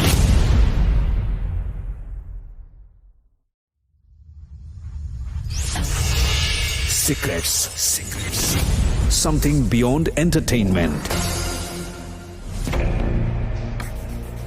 সময় রাত 12টা। প্রিয় শ্রোতা, আপনারা শুনছেন সিক্রেটস অন ঢাকা FM 90.4-এ। আমি আরজি কিবরিয়া রয়েছে আপনার সঙ্গে, এবং সিক্রেটস অনুষ্ঠানটি পুরোপুরি এই মুহূর্তে আপনি শুনতে পাবেন আমাদের ইউটিউব চ্যানেলে। ওখানে পুরো স্টোরিটি আপলোড করা হয়েছে। আমাদের ইউটিউবের ঠিকানা হচ্ছে www.youtube.com/dfm904। আমি আবারও বলি www.youtube.com/dfm904। অনুষ্ঠানটি ওখান থেকে আপনি চাইলে ডাউনলোডও করতে পারেন। তবে সবাইকে সতর্ক করছি, প্লিজ কেউ তার নিজস্ব চ্যানেলে এই অনুষ্ঠানটি কোনোভাবে আপলোড করবেন না, কারণ এই অনুষ্ঠানের কপিরাইট সম্পূর্ণ ঢাকা এফএম এর। আমরা তার বিরুদ্ধে আইনানুগ ব্যবস্থা নিব। আমরা কথা না বাড়িয়ে আপনার কাছে আবারও ফিরতে চাই। নতুন যাদের সাথে মিস্টার শুরু করছে আর কি। ওকে, তো তখন এলাকার সবাই কম বেশি এরকমভাবেই চিনে। তো আমি বললাম যে এরকম আমার হাত ধরছে আপনার ছেলের, তো এরকম আটকাইবো। এর ছাড়া কয়েকবার আপনার মেয়েটের সাথে ধরছে বা দেখছে, ওরা তো এলাকার হিসেবে আপনার ছেলের তেমন কিছু কয় নাই। কিন্তু এখন তো কিছু করবো না, আপনার ছেলের তো মনে হয় মেয়েটে দেখা বিয়ে টিয়ে পড়াই দিব। যাই হোক, এরকম বললাম যে এরকম অন্য মেয়েটে দেখে বিয়ে টিয়ে পড়াই দিব, আপনার তো এখন কিছু করা উচিত। পরে কথা হচ্ছে কিছু করা উচিত মানে আমি কি বুঝেন না, এলাকার পোলাপান ওরা তো জানেনি, কমবে সবাই জানে ওরা এই কাজ করে, কিছু করা উচিত। তো যে উনি মানে ওরকম কিছু করবো না। তো উনি আসলে এলাকায় ওরকম হয় না, একটা এলাকায় স্থানীয় থাকলে অনেক পাওয়ারফুল থাকে, উনি ওরকম পাওয়ারফুল না, সহজ সরল ওই মুরব্বী লোক, টাকা পয়সা আছে, মানে কারোর সাথে ঝামেলা জড়াতে চায় না। তো উনি গ্রাম থেকে আসছে অনেক আগে, যুদ্ধের সময় সম্পত্তি কিনছে, আছে এরকম একা একা, মানে ওনার পৈতৃক সম্পত্তি এখান থেকে না। তো উনি নতুন বাড়ি করছে। তো যাক, উনি একটা পর্যায়ে ওনার সাথে ডিমান্ড করা হলো 1 লাখ টাকা, যে 1 লাখ টাকা আপনার ছেলে দেওয়া হইব, কিন্তু আপনার ছেলের কোনো সময় ডিস্টার্ব করা হইব না, আপনি যদি 1 লাখ টাকা দেন কোনো সমস্যা নেই। তো যাই হোক, কোনো একটা ভাবে কাজটা সাকসেস হয়ে গেছে। মুরব্বী আইসা আমাদের টাকা দিয়ে দিছে, ফেস টু ফেসে ওনার সাথে পরিচয়, যে আমরা এই করছি, ব্যাপারটা এরকম যে এখানে লুকাচুরির কিছু নাই। তো যাক, 1 লাখ টাকা দিয়েছে। কিছু বললো না উনি? না, উনি কি বলবে, ওনার ছেলে তো এরকম আমরা যে কোনো টাইম, কারণ ওনার ছেলের বিয়ে করায় যদি দিয়ে দিই আমরা, এরপর তো আর কিছু করা থাকে না, পারলেই সম্ভব, আমরা ইচ্ছা করলে করতে পারি। কিন্তু উনি তো চাইলে পুলিশের হেল্প নিতে পারতেন, আশেপাশের লোকজনের হেল্প নিতে পারতেন, উনি বাড়িওয়ালা, ওখানকার স্থানীয় মানুষ। হ্যাঁ, উনি আসলে ইচ্ছা করলে পুলিশের হেল্প নিতে পারতো, কিন্তু উনি নেয় নাই। কারণ উনি চিন্তা করছে যে পুলিশের হেল্প নিয়ে ওদের কাছে দিলে ওরা তো নেক্সট টাইম আসতেও পারে, আর ওরা জানে যে এলাকার পোলাপানারা এই টাইপের। তো দেখা গেছে যে ওরা তো জামিন আসতে পারে, এখন নাহলে জেলে দিয়ে দিলাম 5-6 মাস বা 1 বছর পরও জামিন আসতে পারে, তো একটা ক্ষোভ থাকতে পারে। আপনারা কোথায় থাকতেন, আপনারা কোথায় ভাড়া থাকতেন বা করতেন, এটা কি বাড়িওয়ালা চিনতো না, জানতো না যে বাড়িওয়ালার সাথে আপনারা এটা না, করেছেন? ভাড়া থাকতো না, ভাড়া যে কোথায় থাকেন কোথায় সেটা জানতো না, কিন্তু এলাকায় যে থাকে এটা জানতো। ওকে। হ্যাঁ, তো আপনার যাক, ওনার সাথে কোনোভাবে 1 লাখ টাকা নিয়ে নিলাম ওনার থেকে। তো কিন্তু আপনাদের ভয় করেনি যে এই যে ঘটনাটা আপনারা ঘটাচ্ছেন, এই লোকটা আপনাকে চিনে, আপনারা ফোন করে বলতেছেন আপনারা কোথায় আছেন, টাকা পয়সা কোথায় দিতে হবে, ইন দ্য মিন টাইম যদি পুলিশের সাথে করে নিয়ে আসে, আপনাদের এটা ভয় করেনি? নাকি পুলিশের সঙ্গে আপনাদের কোনো সেটিং ছিল? না, পুলিশের সাথে কোনো সেটিং ছিল না। ওই যে আসলে বললাম যে ওরা এই ঘটনাগুলো এর আগে 2-1 করছে, তখন ইজিলি করছে, কোনো ঝামেলা হয় নাই। ওকে, সো ওই কনফিডেন্টটা ওরা পেয়ে গেছে। হ্যাঁ, প্রথমবার হয়তো ওদের একটা ভয় ছিল, প্রথমবার ভয়টা তোরা কাটে আসছে, ওরা 2-3 বার করে ফেলছে, আমি হয়তো ফার্স্ট। ওকে, আমার ভয় থাকতে পারে, কিন্তু ওদের তার ভয় থাকবে না। এখানে আপনার ভয় করছিল? আমার আসলে ওরকম ভয় না, আমি তখন বলতে গেলে তো বললামই, তখনও ছোটই ছিলাম, ওরকম ভাবে ভয় তো এরকম। কতজন ছিলেন আপনারা একটা গ্রুপে? 5 জন ছিলাম। 5 জন, আচ্ছা। সবাই কি একই বয়সী নাকি আপনার চেয়ে বেশি বয়সী ছিল? আমি সবার ছোট ছিলাম। সবার ছোট ছিলেন? সবার ছোট। কোনো অস্ত্র ছিল আপনাদের কাছে? না, আমার কোনো, ওই যে অস্ত্র বলতে ওই চাকুটাকু এসব। ওকে, এছাড়া অন্য কোনো অস্ত্র ছিল না। তো যে ছেলেটাকে আপনারা বেঁধে রেখেছেন, ওই ছেলে কোনো কথা বলছিল আপনাদের সঙ্গে? ওই ছেলে, ওই যে ও তো ছিল, মানে মাতাল ছিল তখন। আচ্ছা, ও তো তখন মাতাল ছিল। ওকে, যাই হোক, তারপর ওই ছেলেও তো আমাদেরকে চিনে, বললাম একটু বলদ টাইপের। যাক, টাকা নিছি, টাকা নেওয়ার পরে ওকে ছেড়ে দিছি, ওই ছেলেটাকে বাসায় নিয়ে দিয়ে আসছি ওকে। তো যাই হোক, আমরা তো টাকা নেওয়ার পরে প্রায় মোটামুটি কতদিন, 10-15 দিন এলাকায় তো নাই, টাকা যে যার মতো নিয়ে গেছি। তো সমান ভাগে 5 জন 20,000 করে। তো আমি তখন বাসায় টাকা দিলাম, তো আমার দেখা যাচ্ছে আমরা 2 জন, তেমন একটা খরচা নাই, মোটামুটি বাইরেই সবসময় থাকি। তো বাসায় টাকা দিলাম, তো টাকা দেওয়ার পর আমার কাছে টাকা ছিল। তো ওই যে আমার তো বাসায় দিতে হয়, অন্য সবার তো আর বাসায় দিতে হয় না। তো বাসায় হয়তো বাপ আছে, সব ওদের ইনকাম করার লোক আছে, তোরা যে যার মতো ঘুরতে গেল গা, ট্যুরে গেছে দূরে কোথাও। তো আমিও গেলাম একজনের সাথে, তো বিয়ে করবে আর কি, এই জন্য ওর সাথে গেলাম। তো একটা মেয়ের সাথে মানে ভাইয়া গেছে আর কি, একটা ছেলে আছে। এখন কে বিয়ে করবে? আমার এক ফ্রেন্ড। আচ্ছা, তো ভেগে গিয়েছে কে? আমার এক ফ্রেন্ড। কার সঙ্গে ভেগে গেছে? একটা মেয়ের সাথে। তাকে বের করে নিয়ে এসছে, তার মধ্যে আপনারা বিয়ে পড়াবেন, তাই কি? হ্যাঁ, আচ্ছা, ওকে। তো যে আমার ফ্রেন্ড নামটাই বলি ওর, হুম, ও একটা মেরিনে ভাগে গেছে। তো যার পর ও ছিল হোটেলে, আচ্ছা মোটামুটি 5-6 দিন হোটেল ছিল। তখন ওদের বিয়ে হয় নাই, 5 দিন হয়তো হোটেল ছিল। তো ওদেরকে নিয়ে আসা আমরা আরও যারা ছিল, যে বললাম যে ওরা ট্যুরে গেছে, তো ওরা ট্যুরেতে ফিরে আসার পর ওদের বিয়ে দিয়ে দিলাম আমরা। তাই যাক ওরা বিয়ে করছে, বিয়ে করার পরে ওই হোটেলেই ছিল ওরা, মোটামুটি 10-15 দিন হোটেলে ছিল। 10-15 দিন পর হোটেল থেকে ওদেরকে ধরে পুলিশে নিয়ে গেছে, আচ্ছা হোটেল থেকেই। তো হোটেল থেকে পুলিশে নিয়ে গেছে। তো পুলিশে নেওয়ার পরে যে কমপ্লেন করছে মেয়ের বাপ মা, ওরকম ভাবে না, হোটেল থেকে এমনি নিয়ে গেছে। তো নিয়ে যাওয়ার পর ওদের ফ্যামিলির কাছে ফোন দিয়েছে, তো ফ্যামিলি গেছে, আমরাও গেছি। তো যাই ওখান থেকে টাকা পয়সা দিয়ে ওদের ছাড়া নিয়ে আসা হয়েছে। তো সবাই জানে বিয়ে হয়ে গেছে ওদের। তো যাক বিয়ে হয়ে গেছে, ওরা আলাদা সেটেল হয়ে গেছে। তো আমার ওই ফ্রেন্ড যে বিয়ে করছে আর কি, তোর কাছে এর আগেও কয়েকবার করছে, তোর কাছে টাকা ছিল, কইছে ভাই আমরা তো বিয়ে করে ফেলছি, এখন তো এসব সম্ভব না, আর একটা ব্যবসা করি। এখন কী ভাই কী ব্যবসা করবেন বলেন? পরে বলেছে ফেন্স রিলের ব্যবসা করবে। যেই ফ্রেন্ডটা বিয়ে করে ধরা খেলো, হ্যাঁ হ্যাঁ আচ্ছা যার কথা আপনি বলছিলেন একটু হ্যাঁ। আগে। হ্যাঁ তো বলছে ফেন্স রিলে ব্যবসা করবে আর কি। তো ফেন্স রিল ব্যবসার সাথে তো আমার ওরকম অভিজ্ঞতা নাই, বুঝিও না। তো আসলে আমার ওই ফ্রেন্ড, চুরির সাথে অভিজ্ঞতা হয়েছে, ড্রাগের সাথে অভিজ্ঞতা হয়েছে, কিডন্যাপের সাথে অভিজ্ঞতা হয়েছে, কিন্তু এই ব্যবসার সাথে কোনো অভিজ্ঞতা হয়নি, ড্রাগ ব্যবসা। হ্যাঁ এই ব্যবসার কোনো অভিজ্ঞতা নেই। তো ওরা জানতো যে আসলে আমি মানে এলাকার মধ্যে খুব, পাশের এলাকা তো, এলাকার মধ্যে খুব পাওয়ারফুল লোক, বা এলাকায় ওর সব কিছু মোটামুটি অ্যাভারেজ ক্রাইম যেহেতু যত কিছু সব কিছু আমার জানা, ওরা মনে করতো এরকম, কিন্তু আমিও বুঝতে দিতাম না যে না আমি এগুলো জানি না। মানে একটা ভাব নিতেন আপনি? হ্যাঁ এরকম ভাব দিতাম। তো ওরা বুঝতো যে হ্যাঁ এরকম। তো আমি বললাম যে ঠিক আছে ভাই, আপনি যেহেতু কইছেন ব্যবসা করবেন, তাহলে এটা আমরা বেনাপোলেতে নিয়ে আসবো আর কি। ওই বললাম বেনাপোলে, তো মানুষ এলাকায় থাকলে, সিনিয়র টিনিয়র থাকলে যে জানা হয় যে বেনাপোলে ফেন্স রিল বিক্রি হয়, তো ওইখান থেকে নিয়ে এসে তো উনি বলতেছে, ওনার এক বড় ভাই ছিল, উনি ব্যবসা করতো। তো উনি জানতো যে বেনাপোলের থেকে নিয়ে আসে 200 টাকা, 220 টাকা। তো ঢাকা আইসা ওটা সেল হয় 500 টাকা, 550 টাকা এরকম। তো আমাকে বললাম যে ঠিক আছে ভাই, এরকম তো আমিও জানি, আর এদিকে ভাই ব্রাদার আরও সবাই আসে আনে, তা আমারে দিন টাকা আমি নিয়ে আসবো না। তো উনি তো বিয়ে করছে, তখন কী করবো, দেখা যাচ্ছে এইসব ব্যবসা ট্যাবসা করবো এই চিন্তা ভাবনা। তো আমার কাছে টাকা দিচ্ছে 50,000 টাকা, ভাই আপনি কিছু মিক্স করেন কইরা। তো আমি ওর বলছি ভাই আমার কাছে এত টাকা নাই, আপনাদের যে কাজটা করছে এই 20,000 টাকা আছে। আমি তো 20,000 টাকা নাই আমার কাছে, যে বাসায় দিয়ে দিছি।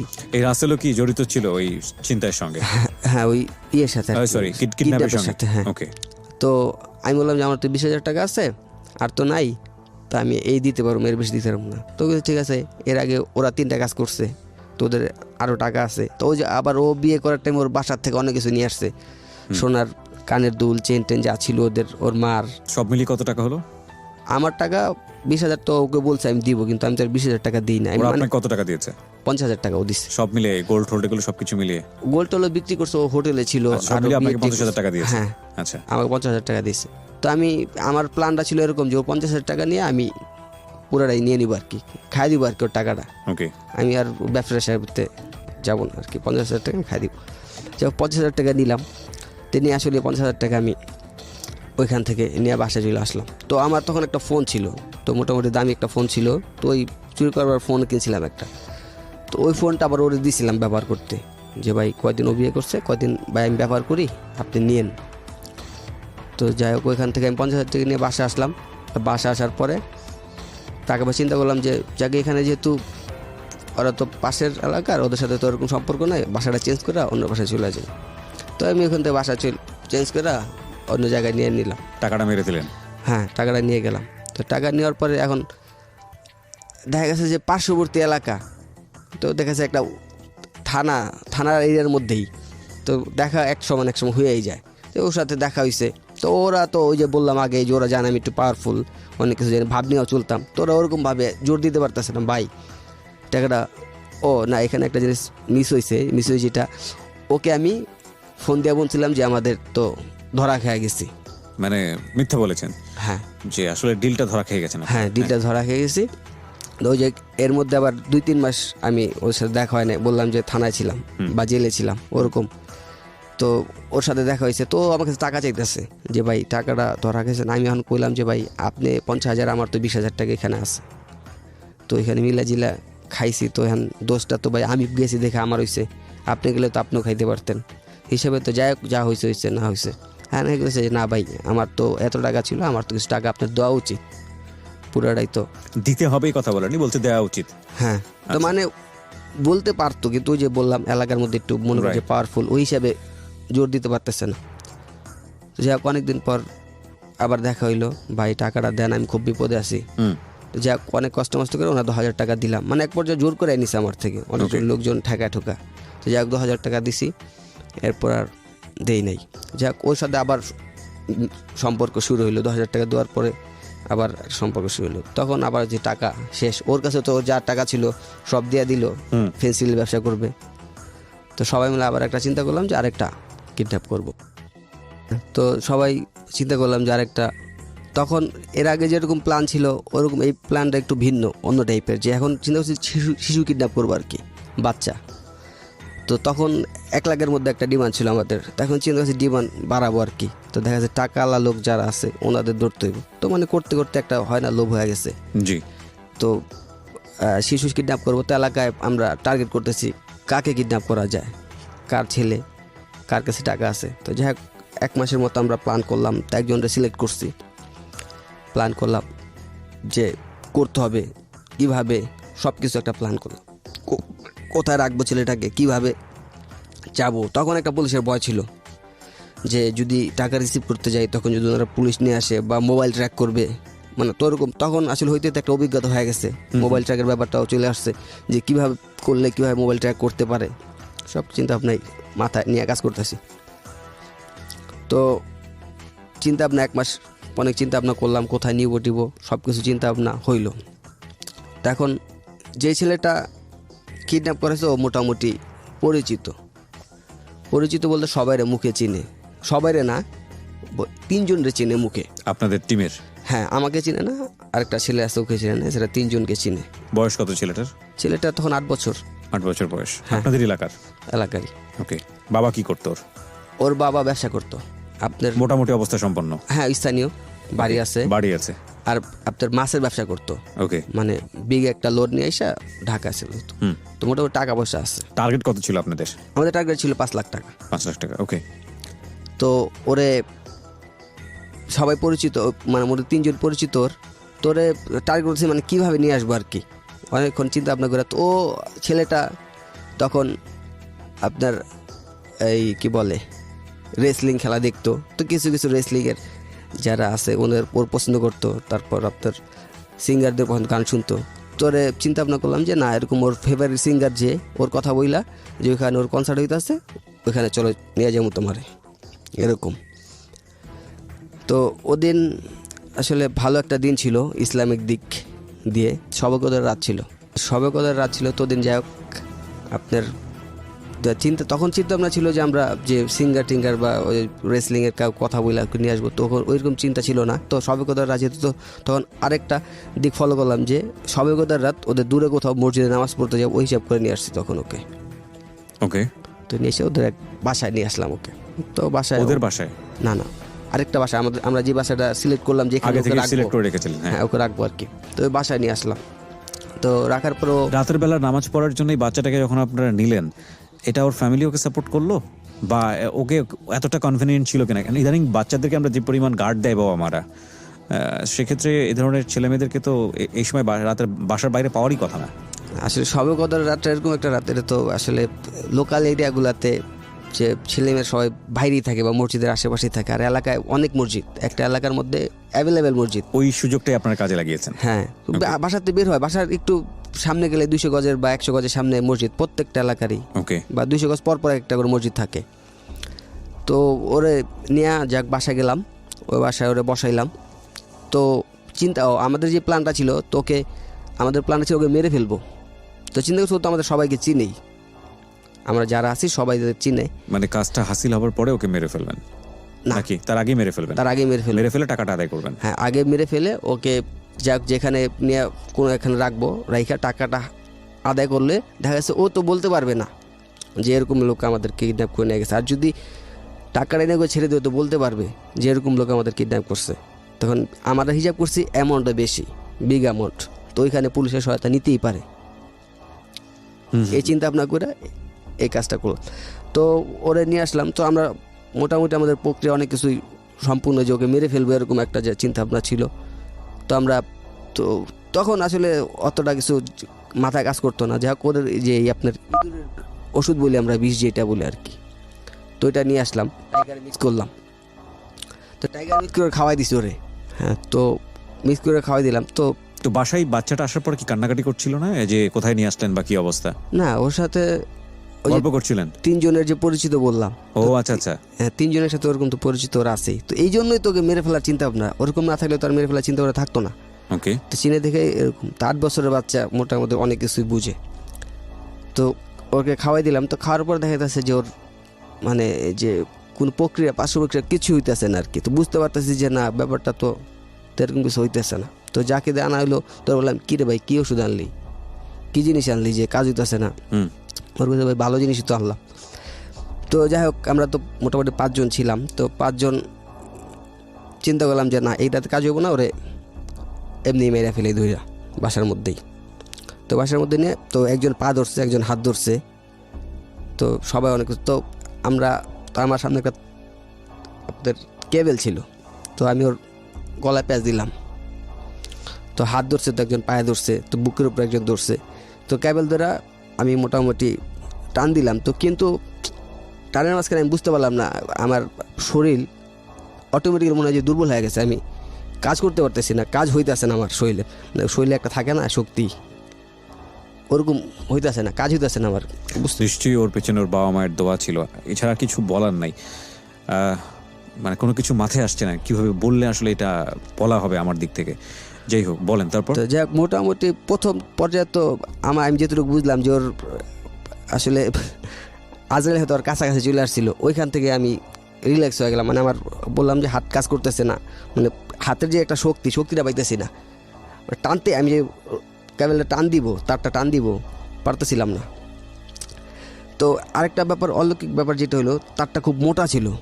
তো মাঝখানে তারটা ছিঁড়ে গেছে, খুব মোটা, মানে ছিঁড়া অসম্ভব, যাক ছিঁড়ে গেছে। তো আমি ওখানে রাখলাম। তো রেখে বললাম যে ভাই, এর আসলে আমার পক্ষে পসিবল না, আপনারা যদি করেন ভাই করেন, আমি চলে যাই।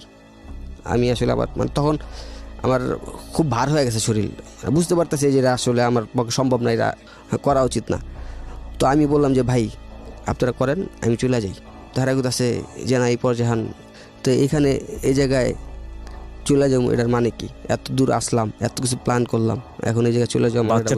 আর বাচ্চা তো তখন বেঁচে আছে। ও কি কোনো রকম কান্নাকাটি করছে, ভয় পাচ্ছে? মানে মুখে হাত দেওয়া ছিল, মানে ওখান থেকে বের হয়ে আইসা পড়ছি। তো বের হয়ে আসার পরে এখন ওর যে ফ্রেন্ড সার্কেল যারা ছিল, তো ফাইন, যেহেতু আপনি এটা বলে দিয়েছেন ওর বাবা মাকে, এবং তারপরে ছেলেটার বেঁচে থাকা মানে হচ্ছে নিশ্চিতভাবেই আপনাদের পরিণতির দিকে আগায় যাওয়া। এটা কি ওই সময়টাতে জানতেন যে বড় রকমের একটা বিপদ হতে পারে আপনাদের জন্য? আমি খুব বাজে এবং নিষ্ঠুর টাইপের একটা প্রশ্ন করছি, আমি জানি যে আপনারা খুব ইমোশনাল জায়গাটাতে আছেন এবং উনি যে কনফেসটা করছে এখানে, সেটা মেনে নেওয়ার মতো অবস্থাতে নেই, কারণ অনেকের বাসায় বাচ্চা আছে। কিন্তু এটা নির্মম সত্য।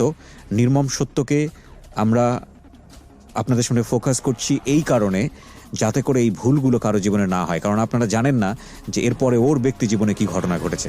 আমরা সেই দিকে যাব, যেটাকে আমরা বলছি যে প্রত্যেকটা অপ্রিয় গোপন সত্যের পরিণতি কি হতে পারে, সেই পরিণতি আমরা দেখাবো একটু পর। হ্যাঁ বলুন তারপর। হ্যাঁ, তারপর আমি তো বের হয়ে আসলাম ওইখান থেকে, যারা আসলাম সবাই বের হয়ে আসছি।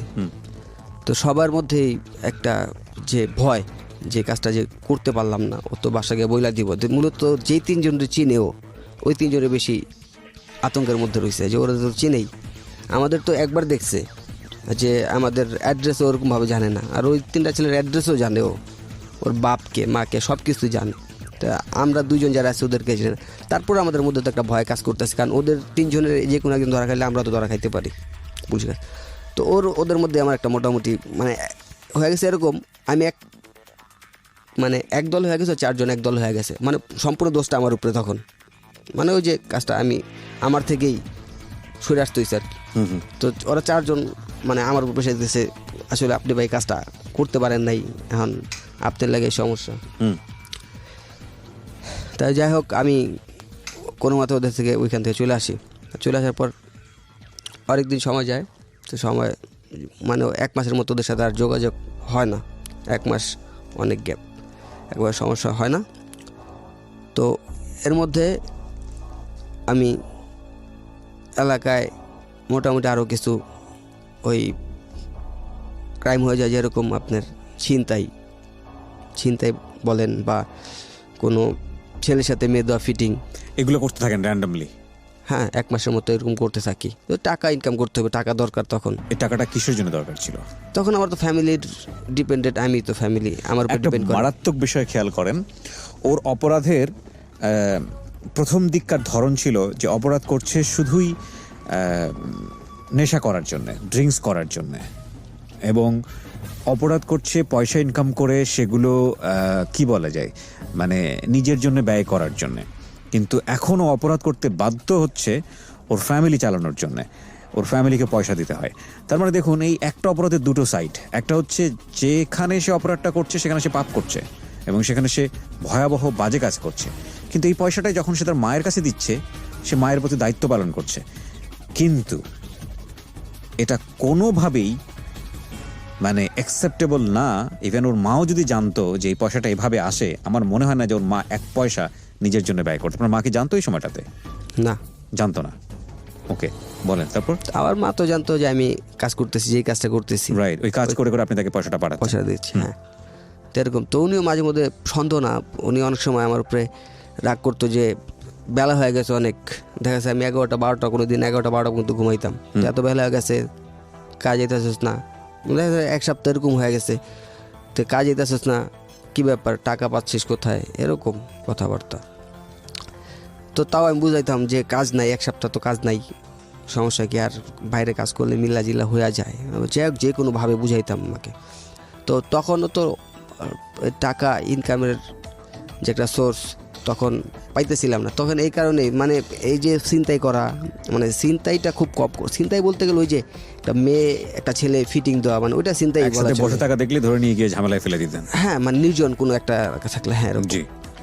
তো আপনার ওর তখন আমার কাছে এই কাজটা আমার কাছে নিকৃষ্ট মনে হইতো, যে কাজটা করতেছে, কিন্তু আমার পক্ষে এছাড়া অন্য মানে দেখা যায় আদার সাইডে আমি কাজ খুঁজতাম, পাইতাম না। কিন্তু এছাড়া আমার কাছে আর, কারণ আমার বাসায় যাই হোক বললাম না, যেহেতু কেমন তো হয়ে যায়, আমার মাস শেষে এমন একটা ফিক্সড একটা অ্যামাউন্ট দিতেই হবে, কারণ বাসা ভাড়া আছে, বাসা একটা খরচা আছে, ওটা দিতেই হবে যদি কেমন হয়ে যায়। তারপরেও দেখা গেছে এরকম একটা ব্যাপার ছিল।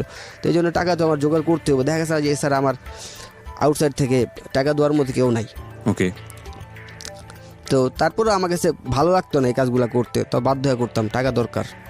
আর তখন ওই যে মদ খাওয়াটা আসলে কমে গেছে, তখন তো টাকা নাই, তখন ওই যে গাঁজা খাওয়াটা স্টার্ট হয়েছে, গাঁজা খাওয়াটা চলতেছে। তো এখান থেকে আস্তে আস্তে 1 মাসের মতো হইল। তো হঠাৎ একদিন আমার এলাকাতেই বুঝতে পারছি, মানে সিভিল টিম আর কি, পুলিশের যে সিভিল টিম থাকে বা এসবি যে আর কি বলে, স্পেশাল ব্রাঞ্চ। তো আমি বুঝতে পারছি যে ওনাদের গাড়ি থেকে নামছে, আমি বুঝতে পারছি যে এটা পুলিশের লোক, মানে একটা থাকে না লোক দেখলেই তো বোঝা যায়, এতদিন ধরে ক্রাইম করতেছি, পুলিশের লোক দেখতে পারছি। আমি তো দেখা আস্তে করে 5 কাইটা চলে আসতেছি। তো মোটামুটি হাইটা একটু মানে জোরে হাইটা আইতেছে, আর ওনারা যে আমার পিছনে এসে আমি বুঝতে পারি নাই। তো আমার ফ্রেন্ডও একটা পিছনে, আমার আরেকটা ফ্রেন্ড আমার পিছনে, মোটামুটি 100 গজ পিছনে। তো আমার ডাক দিছে, তো আমি তাকাইলাম, তাকায় দেখলাম ওর মোটামুটি পাশেই ওই পুলিশের লোক 3 জন। তো আমার দাঁড়াইতে বললো, আমি বললাম যে আয়, আমি সামনে আছি আয়। তো আমি আসলে তখন কিছুটা আন্দাজ করতে পারছি যে ওরে এরকম, যে ওর সাথে হইতে পারে না হইতে পারে, মানে আন্দাজটা করছি ওর সাথেই হবে, গ্যাসটা এরকম ছিল যে ওর সাথেই হবে মনে হয়। তো যাইতেছি আমি একটু মানে পাউডা গতি, তখন যখন ওরও হাঁটার স্পিডটা বেড়ে গেছে, তখন আমি বুঝতে পারছি, তখন আমি দৌড় দিছি। কিন্তু তো যেই রাস্তাটা দৌড় দিছি, ওই রাস্তাটা খুব ব্যস্ত ছিল, এই জন্য আসলে দৌড়া বের হইতে পারি নাই। তো যাই হোক, আমার দৌড়া ফেলছে, তখন আমি বুঝতে পারি না যে ক্রাইমটা করছে, কিডন্যাপের কেস বা মামলা, ওই সেই কিডন্যাপের কেস। হ্যাঁ, কিডন্যাপের কারণে যে এটা বুঝতে পারি না।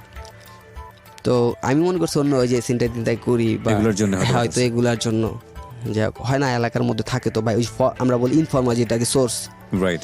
থাকে না। আমি মনে করছি আমার ফ্রেন্ড ও এরকম, আসলে ও তো এরকমই করেই আমাকে ধরাইছে। যাক আমি মনে করছি ওই কারণগুলো হইব, কিন্তু এই যে এই কারণ এটা বুঝতে পারি নাই।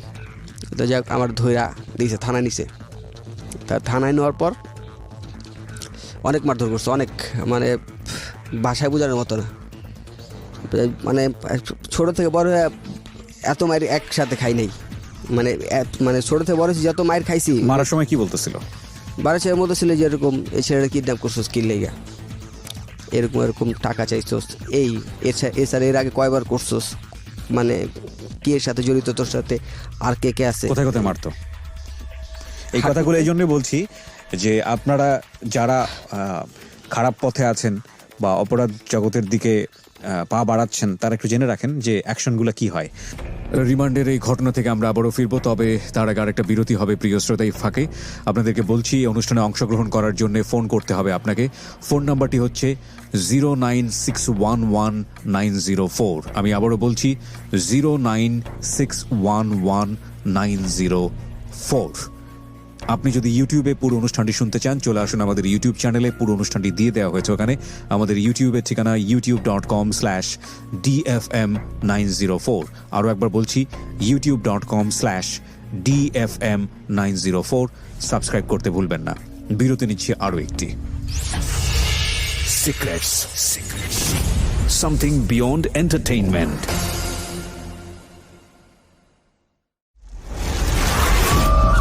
প্রতিটি অপরাধ এবং ভুল দাঁড়িয়ে থাকে গোপন কিছু ঘটনার উপর। আমরা সেই গোপনকে আনতে চাই সবার সামনে, যে গোপন আপনাকে অপরাধ কিংবা ভুলের মূল কারণ দেখিয়ে দেবে। আপনি হয়তো নতুন করে ভাবতে শিখবেন কিভাবে অপরাধ থেকে দূরে থাকা যায়। আমরা অপরাধীকে দোষী বলার আগে কেন সে দোষ করেছে সেটা দেখাই, যাতে আপনি আর সেই ভুল না করেন। আমরা অপরাধকে নিরুৎসাহিত করতে অপরাধ কিংবা কোনো ভুলের নির্মম পরিণতি দেখাই, যাতে আপনাকে আমরা সেই জায়গায় না দেখি। আমরা বিশ্বাস করি প্রতিটি মানুষই সম্ভাবনাময়। কাউকে তার ভুল বা অপরাধের শাস্তি দেবার আগে আমরা তার ভুলের পেছনের গোপন সত্য সবার সামনে বলার সৎ সাহসকে সম্মান জানাই, যাতে আপনি সেই ভুল থেকে বাঁচতে পারেন। শুরু হলো সিক্রেটস, সামথিং বিয়ন্ড এন্টারটেইনমেন্ট।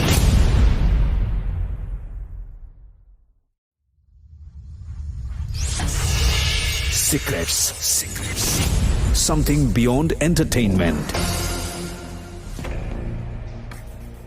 স্বাগত আরও একবার প্রিয় শ্রোতা, আপনারা শুনছেন ঢাকা FM 904। আমি আরজি কিবরিয়া রয়েছি আপনার সঙ্গে, এবং যারা আজকে এখানে এসে কনফেস করতে চাচ্ছেন, নিজের জীবনের ভুল বা অপরাধ জানিয়ে মানুষকে সচেতন করতে চান, তাদেরকে বলছি ফোন দেবার জন্য এই নাম্বারে 09611904904। আমি আবারও বলছি 09611904904, অর্থাৎ 09611904904। কথা না বাড়িয়ে আবারও ফিরছি গেস্টের কাছে, যেখানটায় আমরা ছিলাম। হ্যাঁ বলুন, তারপর কি করেছে? মারের বর্ণনাটা আমি একটু শুনতে চাই ভালো করে। হাঁটুতে মারতো, পায়ের তলায় মারতো। কি দিয়ে মারতো? লাঠি, মোটা মোটা রোল। রোল দিয়ে? হ্যাঁ। হাঁটুর মানে এই যে মালাইটাতে? হ্যাঁ হ্যাঁ, এইখানে মারতো। হ্যাঁ। আর আপনার পায়ের তলায় মারতো, আর এই পেশিগুলোতেও মারতো, পায়ের যে পেশিগুলো থাকে পেশিগুলোতে। আচ্ছা। আর হাতেও মোটামুটি দেখা গেছে যে মারার ধরন তো অন্যরকম ওদের, মানে কিভাবে যে মারে আসলে বুঝাইতে গেলে নিজের কানা চলে আসবো। অনেক মানে ছোটোকাল থেকে পর্যন্ত 20 বছর বয়স পর্যন্ত একসাথে মার করলেও এত মার খাই নাই, তো অনেক মারে। তো আমি, আপনার ওই ফ্রেন্ডটাকেও ধরেছিল নাকি শুধু আপনাকে? না, ওদের আগে ধরছে। ওদের আগে ধরে ফেলেছে? ওদের আগে ধরে ফেলেছে। আপনি জানতেন না? না, ওদের ধইরা অলরেডি আপনার করে চালান করে দিছে। ওকে। তো ওদের যেদিন করে চালান করছে এর পরের দিন আমার ধরছে। ওকে, ওরা ইনফরমেশনটা দিয়েছে? আমি তখনও জানি না ওদের ইনফরমেশন দিছে কিনা ওরা। আচ্ছা। আমি নিল, আমারে মারলো। তো ওরা এর মধ্যে, ওরা দুজনের মধ্যে একজন 164 বল, যেটা স্বীকারোক্তিমূলক, 164 ধারায় জবানবন্দি। হ্যাঁ, জবানবন্দি দিয়ে দিয়েছে অলরেডি। ওদের দেওয়া হয়েছে দুইজন রে, ওদের দুইজনের মধ্যে একজন দিয়ে দিছে, আরেকজন দেয়নি। আচ্ছা। তো আমার ধরছে, তো আমার তো, আমি তো বলতেছি না, তো আমার অনেক মারছে। তো আমার রাত্রে নিয়ে গেছে, প্রায় 3 ঘন্টা মারছে আমারে ওইখানে। একজনই মারতো নাকি পালা করে করে? হ্যাঁ, না, একজনই, মানে ওইখানে যে দারোগা ছিল আর কি, উনি তো উনি অনেকক্ষণ, তো উনি আসলে ওই এলাকার ওই থানায় খুব খাতারনাক দারোগা ছিল, অনেকক্ষণ মারে। তো ওরা মারার ধরনই অন্যরকম। তো আমি ওই 3 ঘন্টা মারার পর যে বসুব না দাঁড়ামু পসিবল না, মানে শুয়ে রয়েছি, দাঁড়ানো সম্ভব না আর বহাও সম্ভব না, এরকম মারা মারছে। তো আপনার মারার পর যাই হোক আমার ওইখান থেকে নিয়ে রাখছে। তো রাত্রেবেলা আমার কাছে টাকা ছিল কিছু, তো এখন আমার ফ্যামিলি কেউ জানে না যে আমি, তো ওইখানে পুলিশে দিলাম, কিছু টাকা দিলাম, একজন থাকে না কনস্টেবল, ওনাকে টাকা দিলাম, জানবে কিছু খাবার নিয়ে আসেন। তো রাত্রেবেলা তো খাই নাই, যাই হোক টাকা দিলাম, ওরা খাবারটা রাইনা দেয় নাই, যাক ভালো কথা, বাসায় তো জানাইতে হইব। তো সকালবেলা লোক আইছে আপনার প্রত্যেকটা থানার মধ্যে, সকালবেলা ওই আপনার উকিলের সহযোগী যারা থাকে আর কি, ওনারা যায় যে উকিল লাগবে কি না, এরকম যায়। তো গেছে, তো কোথায় আপনার ফ্যামিলির সাথে যোগাযোগ করলে আপনার, তো যাক আমি বাসার নাম্বার দিলাম, টাকাও দিয়া দিলাম, যে বলছে ফোন দিব টাকা 100 টাকাও দিয়ে দিলাম। উনি আর মনে হয় যোগাযোগ করে নাই। তো ওইখান থেকে আমার এসে নিয়ে গেছে, করে নিয়ে গেছে। তো আমি তো দাঁড়াইতে পারতেছি না, পরদিন সকালেই দাঁড়ানো সব, তো আমার মোটামুটি ধৈর্য নিয়ে গেছে। তো গাড়িতে উঠেছে, এসে গেছি ওই থানা পর্যন্ত গেছি, কোর্ট পর্যন্ত গেছি আর কি, করে গেছি। করে যাওয়ার মধ্যে আমার বাসায় ওই আমার বোনের হাজব্যান্ডের বলা হয়েছে, তো বোনের হাজব্যান্ডের নাম্বার দিছে আমি, ওনারা বলা হয়েছে। তো উনি আইসা পড়ছে, তো উনি আসছে, আসার পরে উকিল ধরা হয়েছে। তো এখানে আবার আমি তো ওদের একজন তো 164 যারা স্বীকারোক্তি দিছে, তো আরেকজন দেয় নাই, তো এখন আমিও তো দেই নাই। তো ওইখানে ওরা 2 নাম্বার আসামি দিছে আমাকে, এর আগে আরেকজন ছিল, ওর 1 নাম্বার, আমার 2 নাম্বার দিচ্ছে। তো 1 নাম্বারও দেয় নাই স্বীকারোক্তিমূলক, আর 3 নাম্বার যে ও দিছে। তো এখন স্বীকারোক্তি দিয়ে দিছে 3 নম্বরে, হ্যাঁ 3 নাম্বার, 1 নম্বরও দেয়নি, 2 নম্বরও দেয়নি, 2 নাম্বার হচ্ছেন আপনি। হ্যাঁ, তো ওরা রিমান্ডে নিছে, মানে রিমান্ড চাইছে আর কি, করে থেকে 5 দিনে, তো করে থেকে 5 দিনের রিমান্ড দেয় না, 2 দিনের রিমান্ড দিছে। আপনাকে 2 দিনের রিমান্ড দেওয়া হলো, 2 দিনের রিমান্ডের গল্পটা আমি শুনতে চাই, রিমান্ডে কি করে? হ্যাঁ, 2 দিনের রিমান্ড দেওয়া হয়েছে, যাক নিয়ে গেছে আবার থানা, সিএনজিতে করে নিয়ে গেছে। তো নেওয়ার পর আমি তো মোটামুটি তখন এমনিতেই প্রায় শেষ, দোয়া দরুদ পড়া শুরু করেছেন? হ্যাঁ, মানে সত্য কথা যেটা আমি কি বলবো, ওনার বাপ পর্যন্ত বলছি প্রথম দিন, মানে যেদিন মারছে, হ্যাঁ রিমান্ড ছাড়াই, মানে বাপ পর্যন্ত বলছি আমি, আপনি আমার ধর্মের বাপ, আপনি ছাইড়া দেন আমাকে, আর মারেন না, আমি কিচ্ছুই করি নাই। মানে আমি বুঝতেছি না যে কওয়া উচিত না, মানে আমি চিন্তা করছি যদি কই তাহলে তো আরও মারবো, যদি বলি তাহলে তো আরও মারবো, আমি ওই চিন্তা করে। মানে স্বীকারোক্তি চাচ্ছিল আপনার কাছ থেকে, স্বীকারোক্তি হলে তো জেল হয়ে যাবে বা যেটাই, না আমি ওরকম চিন্তা ভাবনা, আমি চিন্তা করছি যদি বলি আরও মারবে, হ্যাঁ এরকম ওইরকম চিন্তা ভাবনা আমি বলতেছি না। তো যাক রিমান্ডে নিছে, তো রিমান্ডে নেওয়ার পর প্রথম দিন, এখন ওই যে আমার বোনের হাজব্যান্ড, উনি তো ওনার জানছে যে রিমান্ডে নেওয়া হয়েছে। তো আমার রিমান্ডের বিষয়টা কি থাকে, ওটা কি কোনো আলাদা জায়গাতে নেওয়া হয়? না না, থানাতেই থাকে, থানাতেই, মানে কোর্টের থেকে থানায় নিয়ে আসে।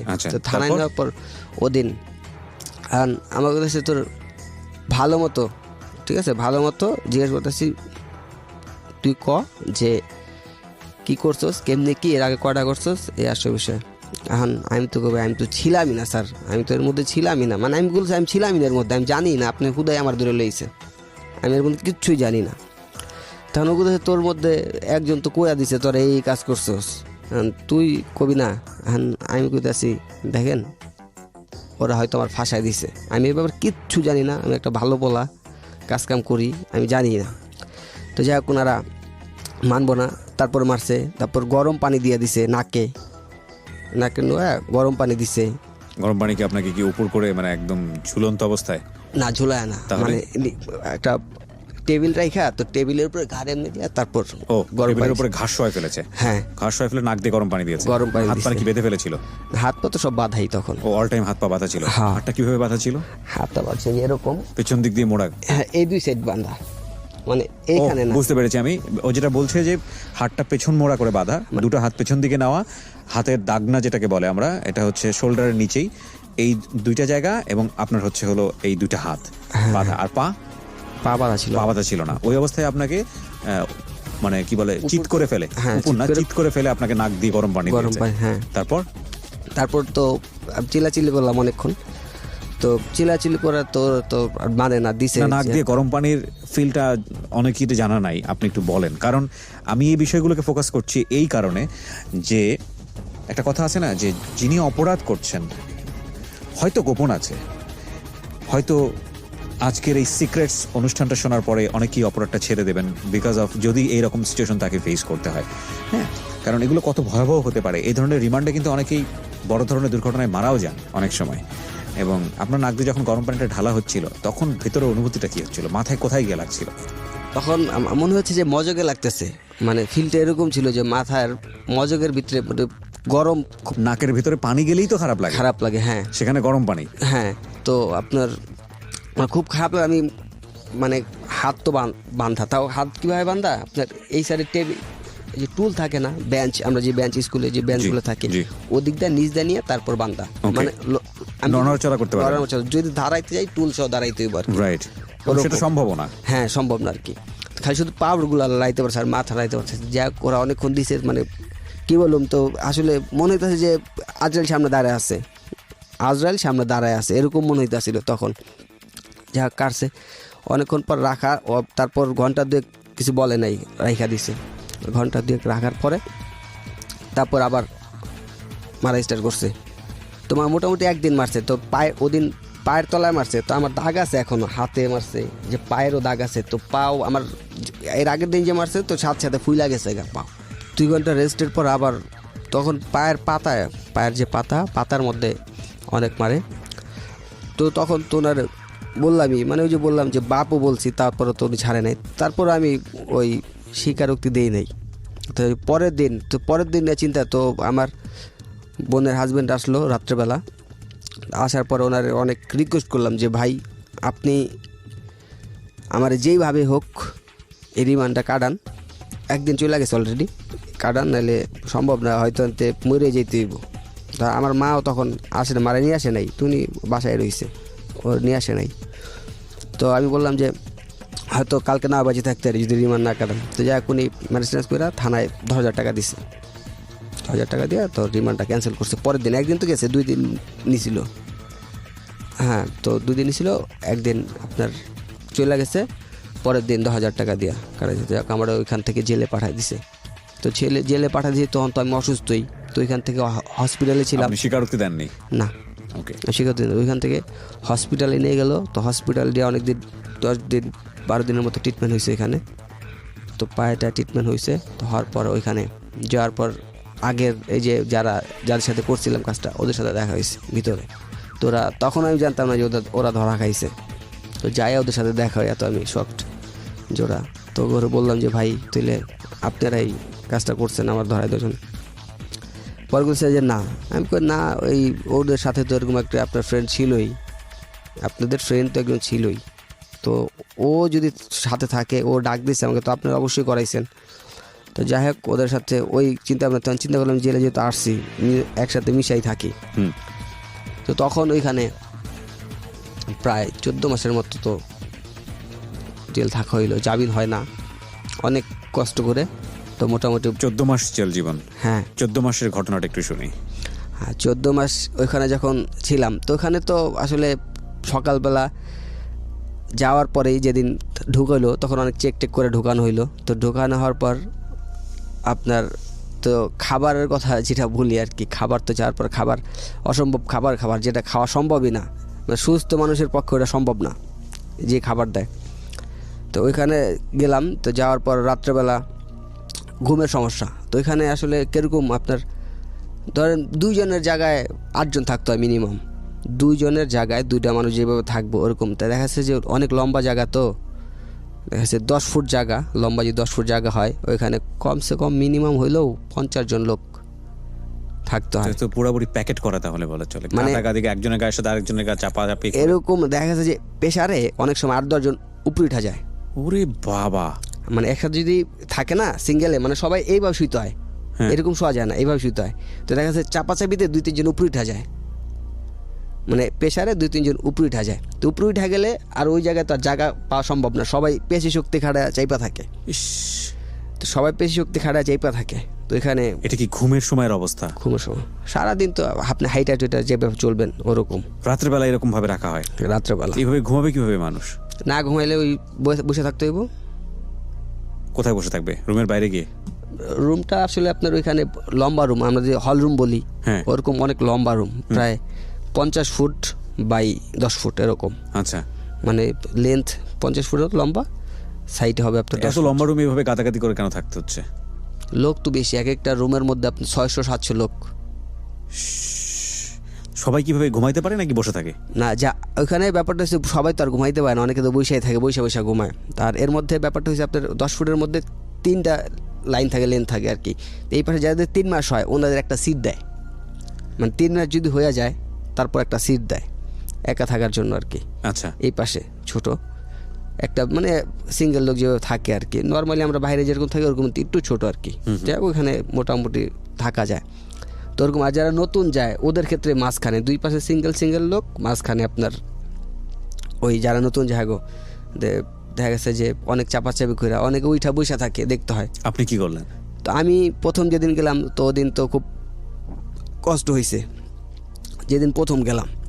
তো পরের দিন আবার ওইখানের আপনার ওই জেলের মধ্যে থাকে, রাইটার থাকে যারা লিখে আর কি, প্রত্যেকটা আসামি বা ওইখানে যে আপনার কি বলে পর্যবেক্ষণ করে যে, তো উনি আমাদের মতো এরকম, আমরা তো যাদের সাজা হয়ে যায় আর কি, তো কোর্ট থেকে যাদের সাজা দিয়ে দেয়, যারা কয়েদি বলি আর কি, যেটা ওনাদের আলাদা পোশাক। আর আমরা যেটা নতুন যাই বা ওটা তো আপনার হাজতি বলে আর কি, কোন সাজাটা জানা আমরা খাটতেছি, মানে মামলার সাজা হয় নাই, জামিনে বের হইতে পারি এরকম।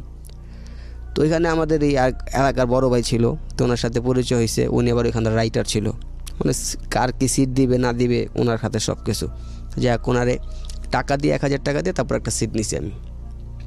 সিট নিয়ে তো ওইখানে টাকা চলে না জেলের মধ্যে, আপনার ভাইয়ের থেকে আপনার খাবার টাবার পাঠায়, সিগারেট পাঠায়, ওই সিগারেটের দর অনুযায়ী সিগারেটের প্যাকেট দিলে ওই হিসাবে টাকা হিসাব করে সিট দেয়। তো যাক ওইখানে আমি একদিন যাওয়ার পরে সিট নিছি, কিন্তু এছাড়া যারা ছিল অনেক কষ্ট ছিল। তো আমার ফ্যামিলির টাকা দিয়ে গেছে দেখা সম্ভব হয়েছে, যাদের টাকা দিয়ে যায় না হয়তো তো অনেক অসম্ভব।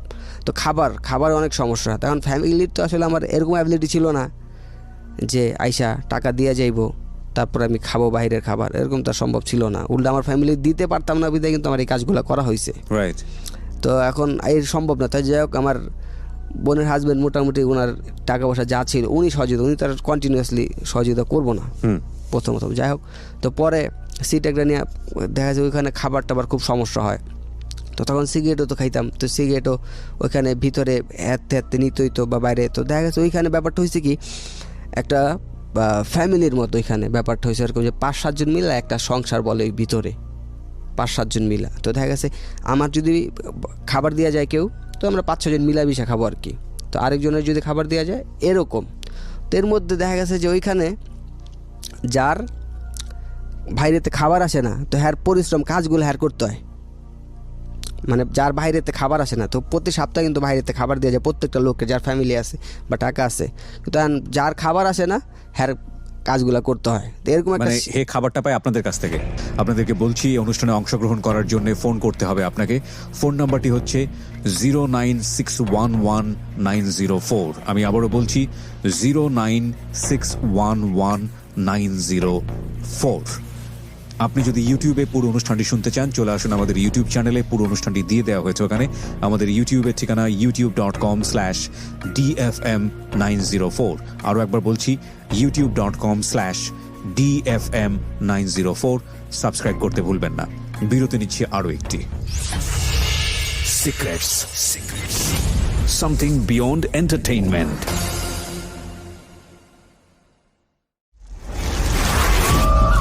প্রতিটি অপরাধ এবং ভুল দাঁড়িয়ে থাকে গোপন কিছু ঘটনার উপর।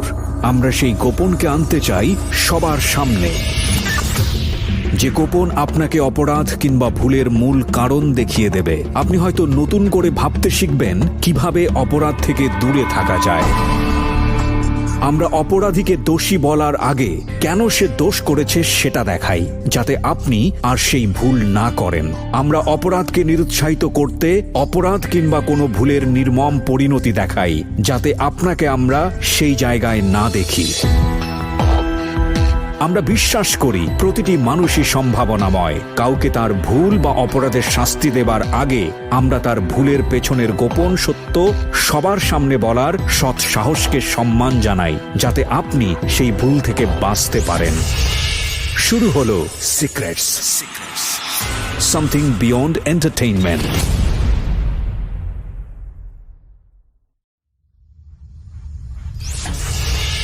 Secrets, something beyond entertainment.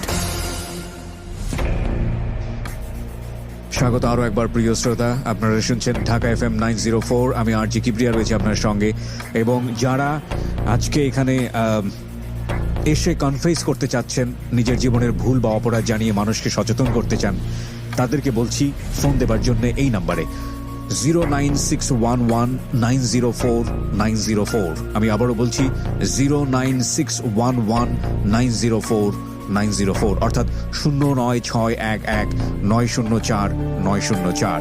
কথা না বাড়িয়ে আবারও ফিরছি গেস্টের কাছে। বলুন তারপর। ওর তো খাবার আসতেছে না, তাহলে খাবার কোত্থেকে পাবো? হ্যাঁ, আপনাদের কাছ থেকে শেয়ার এরকম, হ্যাঁ। কিন্তু তার বিনিময়ে আপনারা কাজ করায় নেন। হ্যাঁ, এরকম। আচ্ছা, ব্যাপারটা হচ্ছে এরকম। তো দেখা গেছে আমার তো বাইরেতে এরকম খাবার আসতো না, তো আমার কাজ মানে মোটামুটি অল্প কয়েকদিন করছি। তো ওই যে বললাম এলাকার বড় ভাই ছিল, তো ওনার মাধ্যমে যাই হোক অনেক খাবার তো জেল থেকেই দেওয়ার কথা। মানে যে খাবারটা দেয় ওটা আসলে খাওয়া সম্ভব না। কেন? ওইটার ভিতরে আপনার কি বলে অনেক মেডিসিন মিক্স করে, মানে সম্ভবই না এটা। আমি বলি আপনার ওই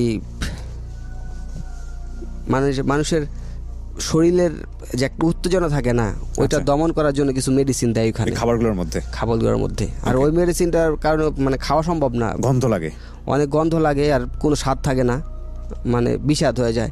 মানে কুকুরে দিলেও কুকুর মনে হয় না খাবে ওই খাবার। কি কি দেয়? আপনার সপ্তাহে 2 দিন মাছ দেয়, ভাজা মাছ, শুধু ভাজা মাছ। ওইটা ওরা বলে কি আটা আছে না বা ময়দার মধ্যে চুবায় ভাজে, শুধু ভাজা মাছ দেয়।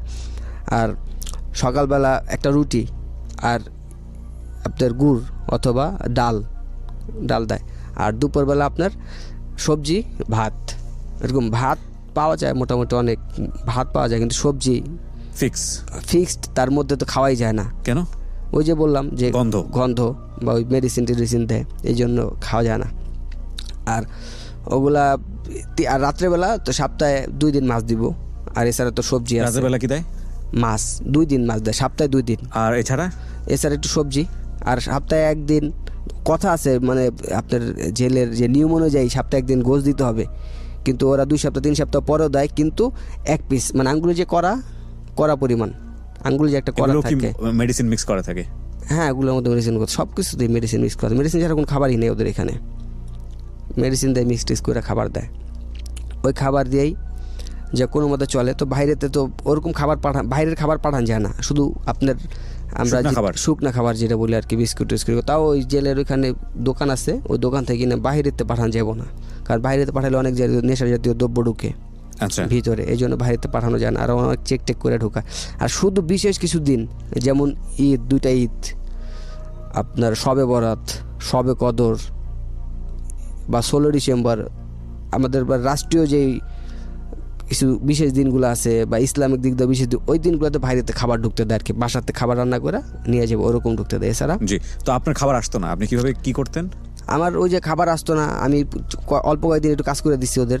তারপর ওই যে বললাম আমাদের বড় ভাই, যার মাধ্যমে 1000 টাকা দিয়া করছি, তো ওনার সাথে মীমাংসা মানে ওনার সাথে একটু এলাকায় যেহেতু থাকছে, একটা পরিচিত একটা ছিল, তো ওইখানে তেমন একটা কাজ করতে হইতো না।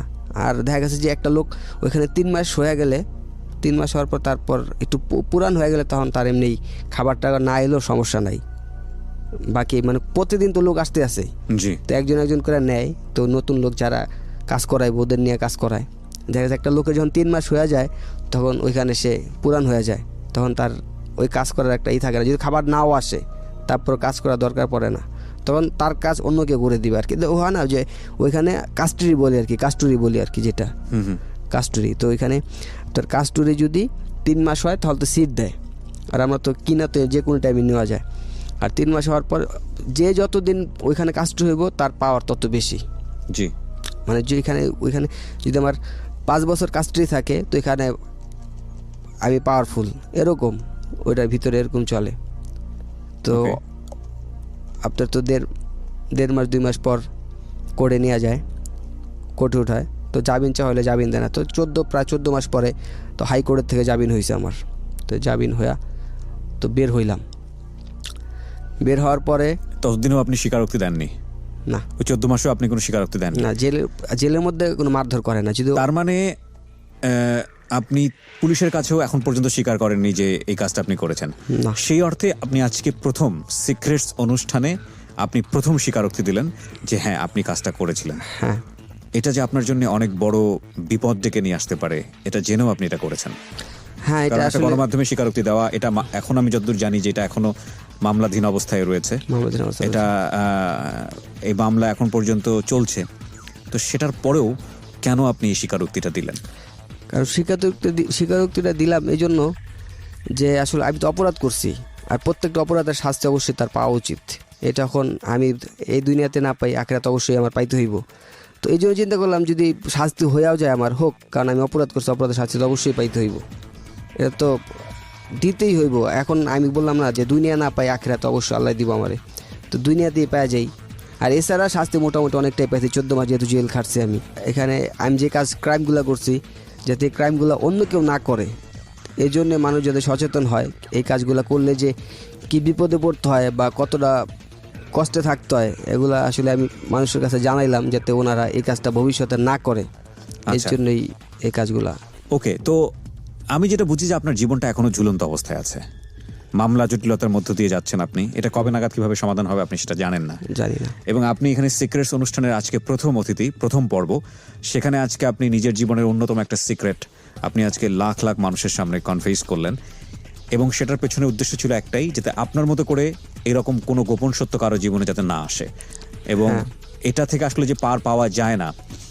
আমি একটা ছোট্ট জিনিস আপনাকে বলি, যেই ফ্যামিলির জন্য প্রথম পর্যায়ে তো একটা মেয়ের সাথে রাগ করে আপনি এই পথে আসলেন, চুরি করলেন, ছিনতাই করলেন, ডাকাতি করলেন, যাই করেন না কেন, পরবর্তীতে এটা আপনার প্রয়োজন ছিল শুধুমাত্র আপনার ফ্যামিলিকে সেভ করার জন্য। তার বাসা ভাড়া দিতে হবে, এই টাকা কিয়ামত হয়ে গেলেও আপনাকে দিতে হবে। যেই 14 মাস আপনি জেলে ছিলেন সেখানে তো 14 পয়সাও আপনি বাড়িতে পাঠাতে পারেননি। হ্যাঁ, আপনার মা কি বেঁচে ছিল না? হ্যাঁ, আমার মা বেঁচে ছিল।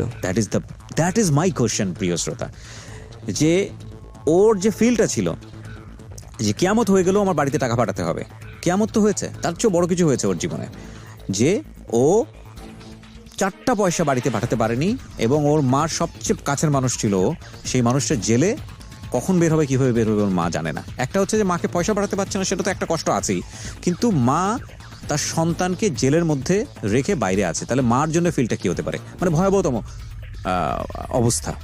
তারপরেও তো আপনার মাটা বেঁচে ছিল, তাহলে আপনার ধারণাটা ভুল প্রমাণিত হলো যে না, আসলে এই মানে বেঁচে থাকার জন্য আসলে অন্যায় পথে 1 পয়সা রোজগার করার প্রয়োজন নাই।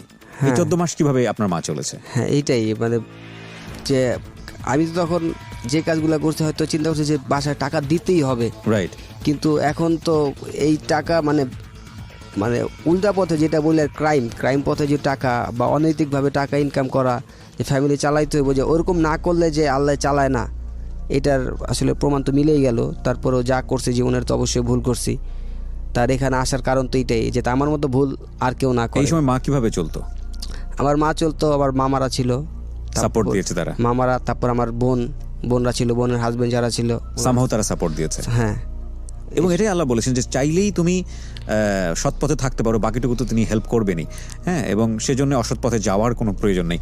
ওকে, একটু শুনি আমি। 14 মাস পরে জেল থেকে আপনি বের হলেন, বের হওয়ার পরে কবে বের হয়েছেন, এটা কতদিন আগে? বের হয়েছি প্রায় 6 বছর হয়েছে। 6 বছর হয়ে গেছে। এই 6 বছর আপনি কি করছেন, কিভাবে আপনি ওই জেল থেকে বের হওয়ার পরের ঘটনাগুলো আমি ধারাবাহিকভাবে শুনি আপনার কাছ থেকে। জেল থেকে বের হওয়ার পরেই তো আমি অসুস্থ ছিলাম, তো জেলের মধ্যে অনেক দূষণ থাকে, তো ওইখান থেকে খুব অসুস্থ হয়ে যাই। তো প্রায় 5-6 মাস আমার ট্রিটমেন্ট করাতে সময় লাগে। তো ট্রিটমেন্ট করার পর আমি আবার যে কাজ করতাম তখন ইলেকট্রিকের এই কাজে ঢুকলাম। তো আমার পরিচিত এক লোক ঢুকাই দিল, তো ওইখান থেকে আমি এখন কন্টিনিউ ওইখান থেকে কাজ করতেছি। তো এখন মোটামুটি আল্লাহর রহমতে খুব ভালোই আছি। তো দেখা যাচ্ছে নিজে কাজ নিয়ে নিজে করতেছি, এখন নিজে কাজ নিয়ে নিজে করি। যারা আপনাকে মামলা দিয়েছিল তারা কি মামলা তুলেছে? না, তারা এখনো মামলা তুলে নাই। দেখা করেছেন তাদের সঙ্গে? তাদের সাথে দেখা এমনি হয়েছে, কিন্তু ইচ্ছাকৃতভাবে ওরকম ভাবে দেখা করি নাই। যারা আপনার সঙ্গে ঢুকেছিল তারা বের হয়েছে? হ্যাঁ, তারাও বের হয়েছে, জামিনে বেরোতে পেরেছে। জামিনে বেরোতে আপনার কোনো পয়সা খরচ করতে হয়েছে? 1.5 লাখ টাকা খরচ হয়েছে। কত টাকা? 1.5 লাখ। 1.5 লক্ষ টাকা। এই টাকাটা ম্যানেজ হয়েছে কিভাবে? এই টাকাটা ম্যানেজ হয়েছে মানে আমাদের যে জমি ছিল, তো বাপের কিছু জমি পাইতাম, জমি আর আমার মার কিছু টাকা ছিল আর কি জমানো, খুচরা করে যে জমানো কিছু টাকা ছিল, ওই বিশেষ করে ম্যাক্সিমাম টাকায় আমার মার খুচরা করে জমা যে টাকাটা জমাইছে আর কি, ওই জমানো টাকা দিয়েই বের হয়েছে। সি, আপনি যে পয়সাটা রোজগার করতে গেলেন তার চেয়েও কত গুণ পয়সা আপনার চলে গেল, মান সম্মান চলে গেল, এবং জীবনের এত ভয়াবহতম সময় পার করলেন। একটা জেল ফেরত মানুষ এখন একটা মামলা কাঁধে নিয়ে আপনি চলছেন। সামাজিকভাবে তাদেরকে বাংলাদেশে কিভাবে দেখা হয় সেটা আপনাকে নতুন করে বলার কিছু নাই। হ্যাঁ। বিয়ে শাদী করেছেন? না। এর পরবর্তীতে জীবনে কোনো সম্পর্ক হয়েছে বা সম্পর্কে জড়িয়েছেন কোনো মেয়ের সঙ্গে? না, এরপর আর কোনো মেয়ের সাথে সম্পর্ক হয়নি। চেষ্টা করেছেন?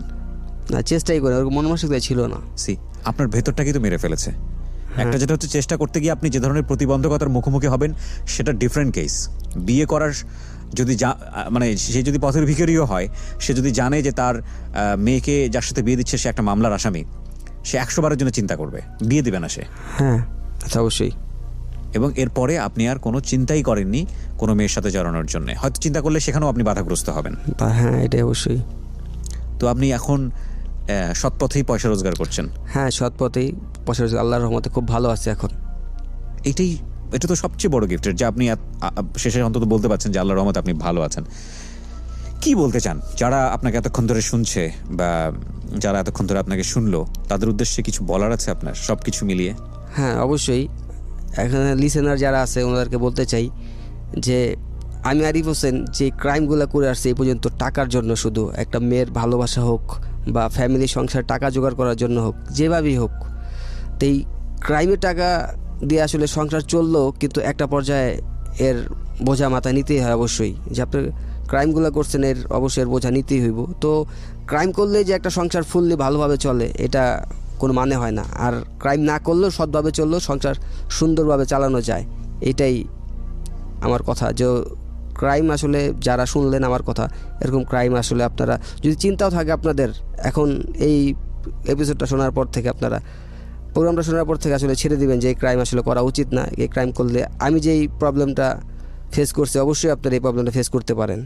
So fine. Doctor Tajul Islam, এতক্ষণ ধরে ওনাকে আমরা যেটা শুনছিলাম সেটা ঠিক আছে। আমি ওনাকে মূল্যায়নের জায়গাটায় আপনাকে ফ্লোর দিব না। আমি সামাজিক প্রেক্ষাপটে বেশ কয়েকটা বিষয় আপনাকে জানতে চাই। একটা হচ্ছে, আমরা খুব ভালো করে বুঝতে পারি যে কোনো সিক্রেটসের পেছনে একটা শক্তিশালী রিজন থাকে, এবং যে কোনো ভয়াবহ অপরাধের পেছনে একটা শক্তিশালী রিজন থাকে। সেই রিজনগুলো আমরা পেয়েছি এখানে, কিন্তু ফোকাসটা করতে চাই আমি হচ্ছে অনিশ্চয়তার জায়গাটাতে।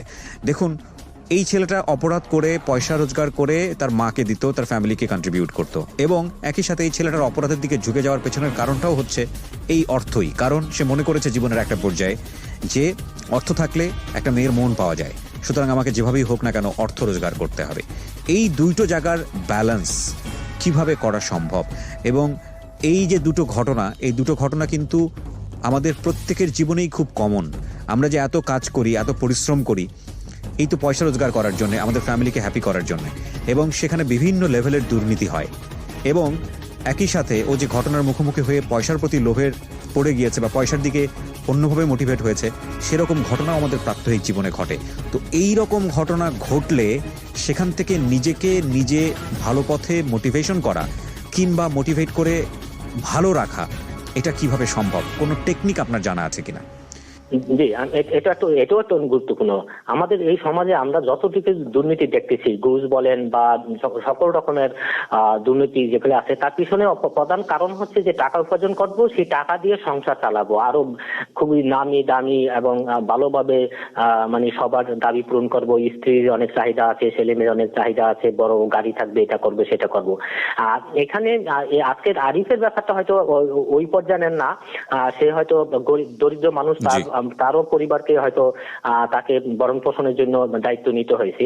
আচ্ছা, আরিফের মতন দরিদ্রদের যেমন সংসারের দায়িত্ব নিতে হয়, কিন্তু আবার আরো অনেকেরই আছে তারা দায়িত্ব নেয়, দায়িত্বের উপরেও তারা ওই অনেক বিলাস বেসন অনেক কথা, অর্থাৎ সংসার করার জন্য তাদের দায়িত্ববোধের কারণে, তাদের মতে আর কি, দায়িত্ববোধের কারণে তাদের টাকা দরকার, অর্থাৎ টাকা করতে হলে তাদেরকে যে উপায় তা করা দরকার, তা ঘুষ হোক, খুন ডাকাতি হোক অথবা কিডন্যাপ হোক, তারা করে।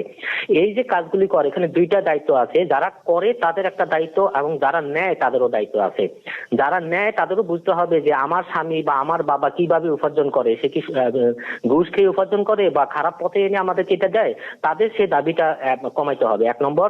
আর 2 নম্বর হচ্ছে মনে রাখতে হবে যারা এই পাপ কাজটা করতেছেন তাদের মনে রাখতে হবে যাদের জন্য আমি এই যে অপকর্ম করতেছি, কাল হাসরের দিনে কিন্তু দায় থাকবো আমি, তারা কিন্তু উপভোগ করে গেল, আর এর পাপের জন্য শাস্তি ভোগ করতে হবে আমাকে, 1।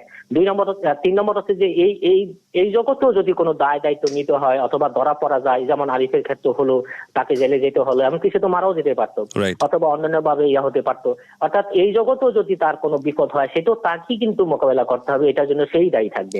অতএব এই তথাকথিত দায়িত্ব, এটা ঠিক দায়িত্ব আমি বলবো না, এটা একটা ভুল পারসেপশন, ধারণা যে আমি মানে যেভাবে হোক টাকা উপার্জন করে সংসার চালাবো এবং সবার মানে সন্তুষ্টি অর্জন করব বা চাহিদা পূরণ করব, কোনোভাবেই এটা নৈতিক দিক থেকে সম্মত নয়।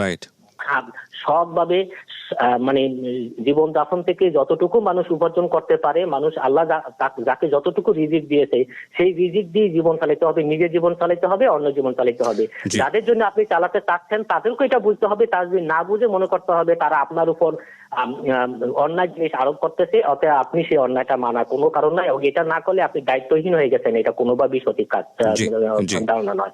অনেক ধন্যবাদ ডক্টর তাজুল ইসলাম আপনার মূল্যবান মতামত আমাদেরকে জানানোর জন্য। আপনাদেরকে অনেক ধন্যবাদ। Thank you so much. প্রিয় শ্রোতা, ধন্যবাদ এতক্ষণ আমাদের সঙ্গে থাকবার জন্য। আজকের মতো সাইনিং অফ, আমি আরজি Kibria.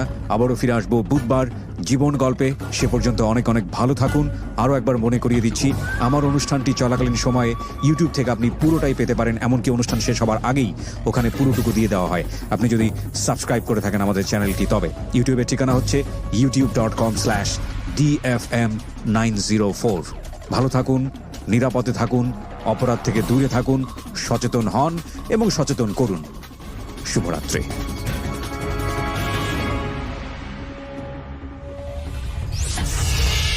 Secrets. Something beyond entertainment.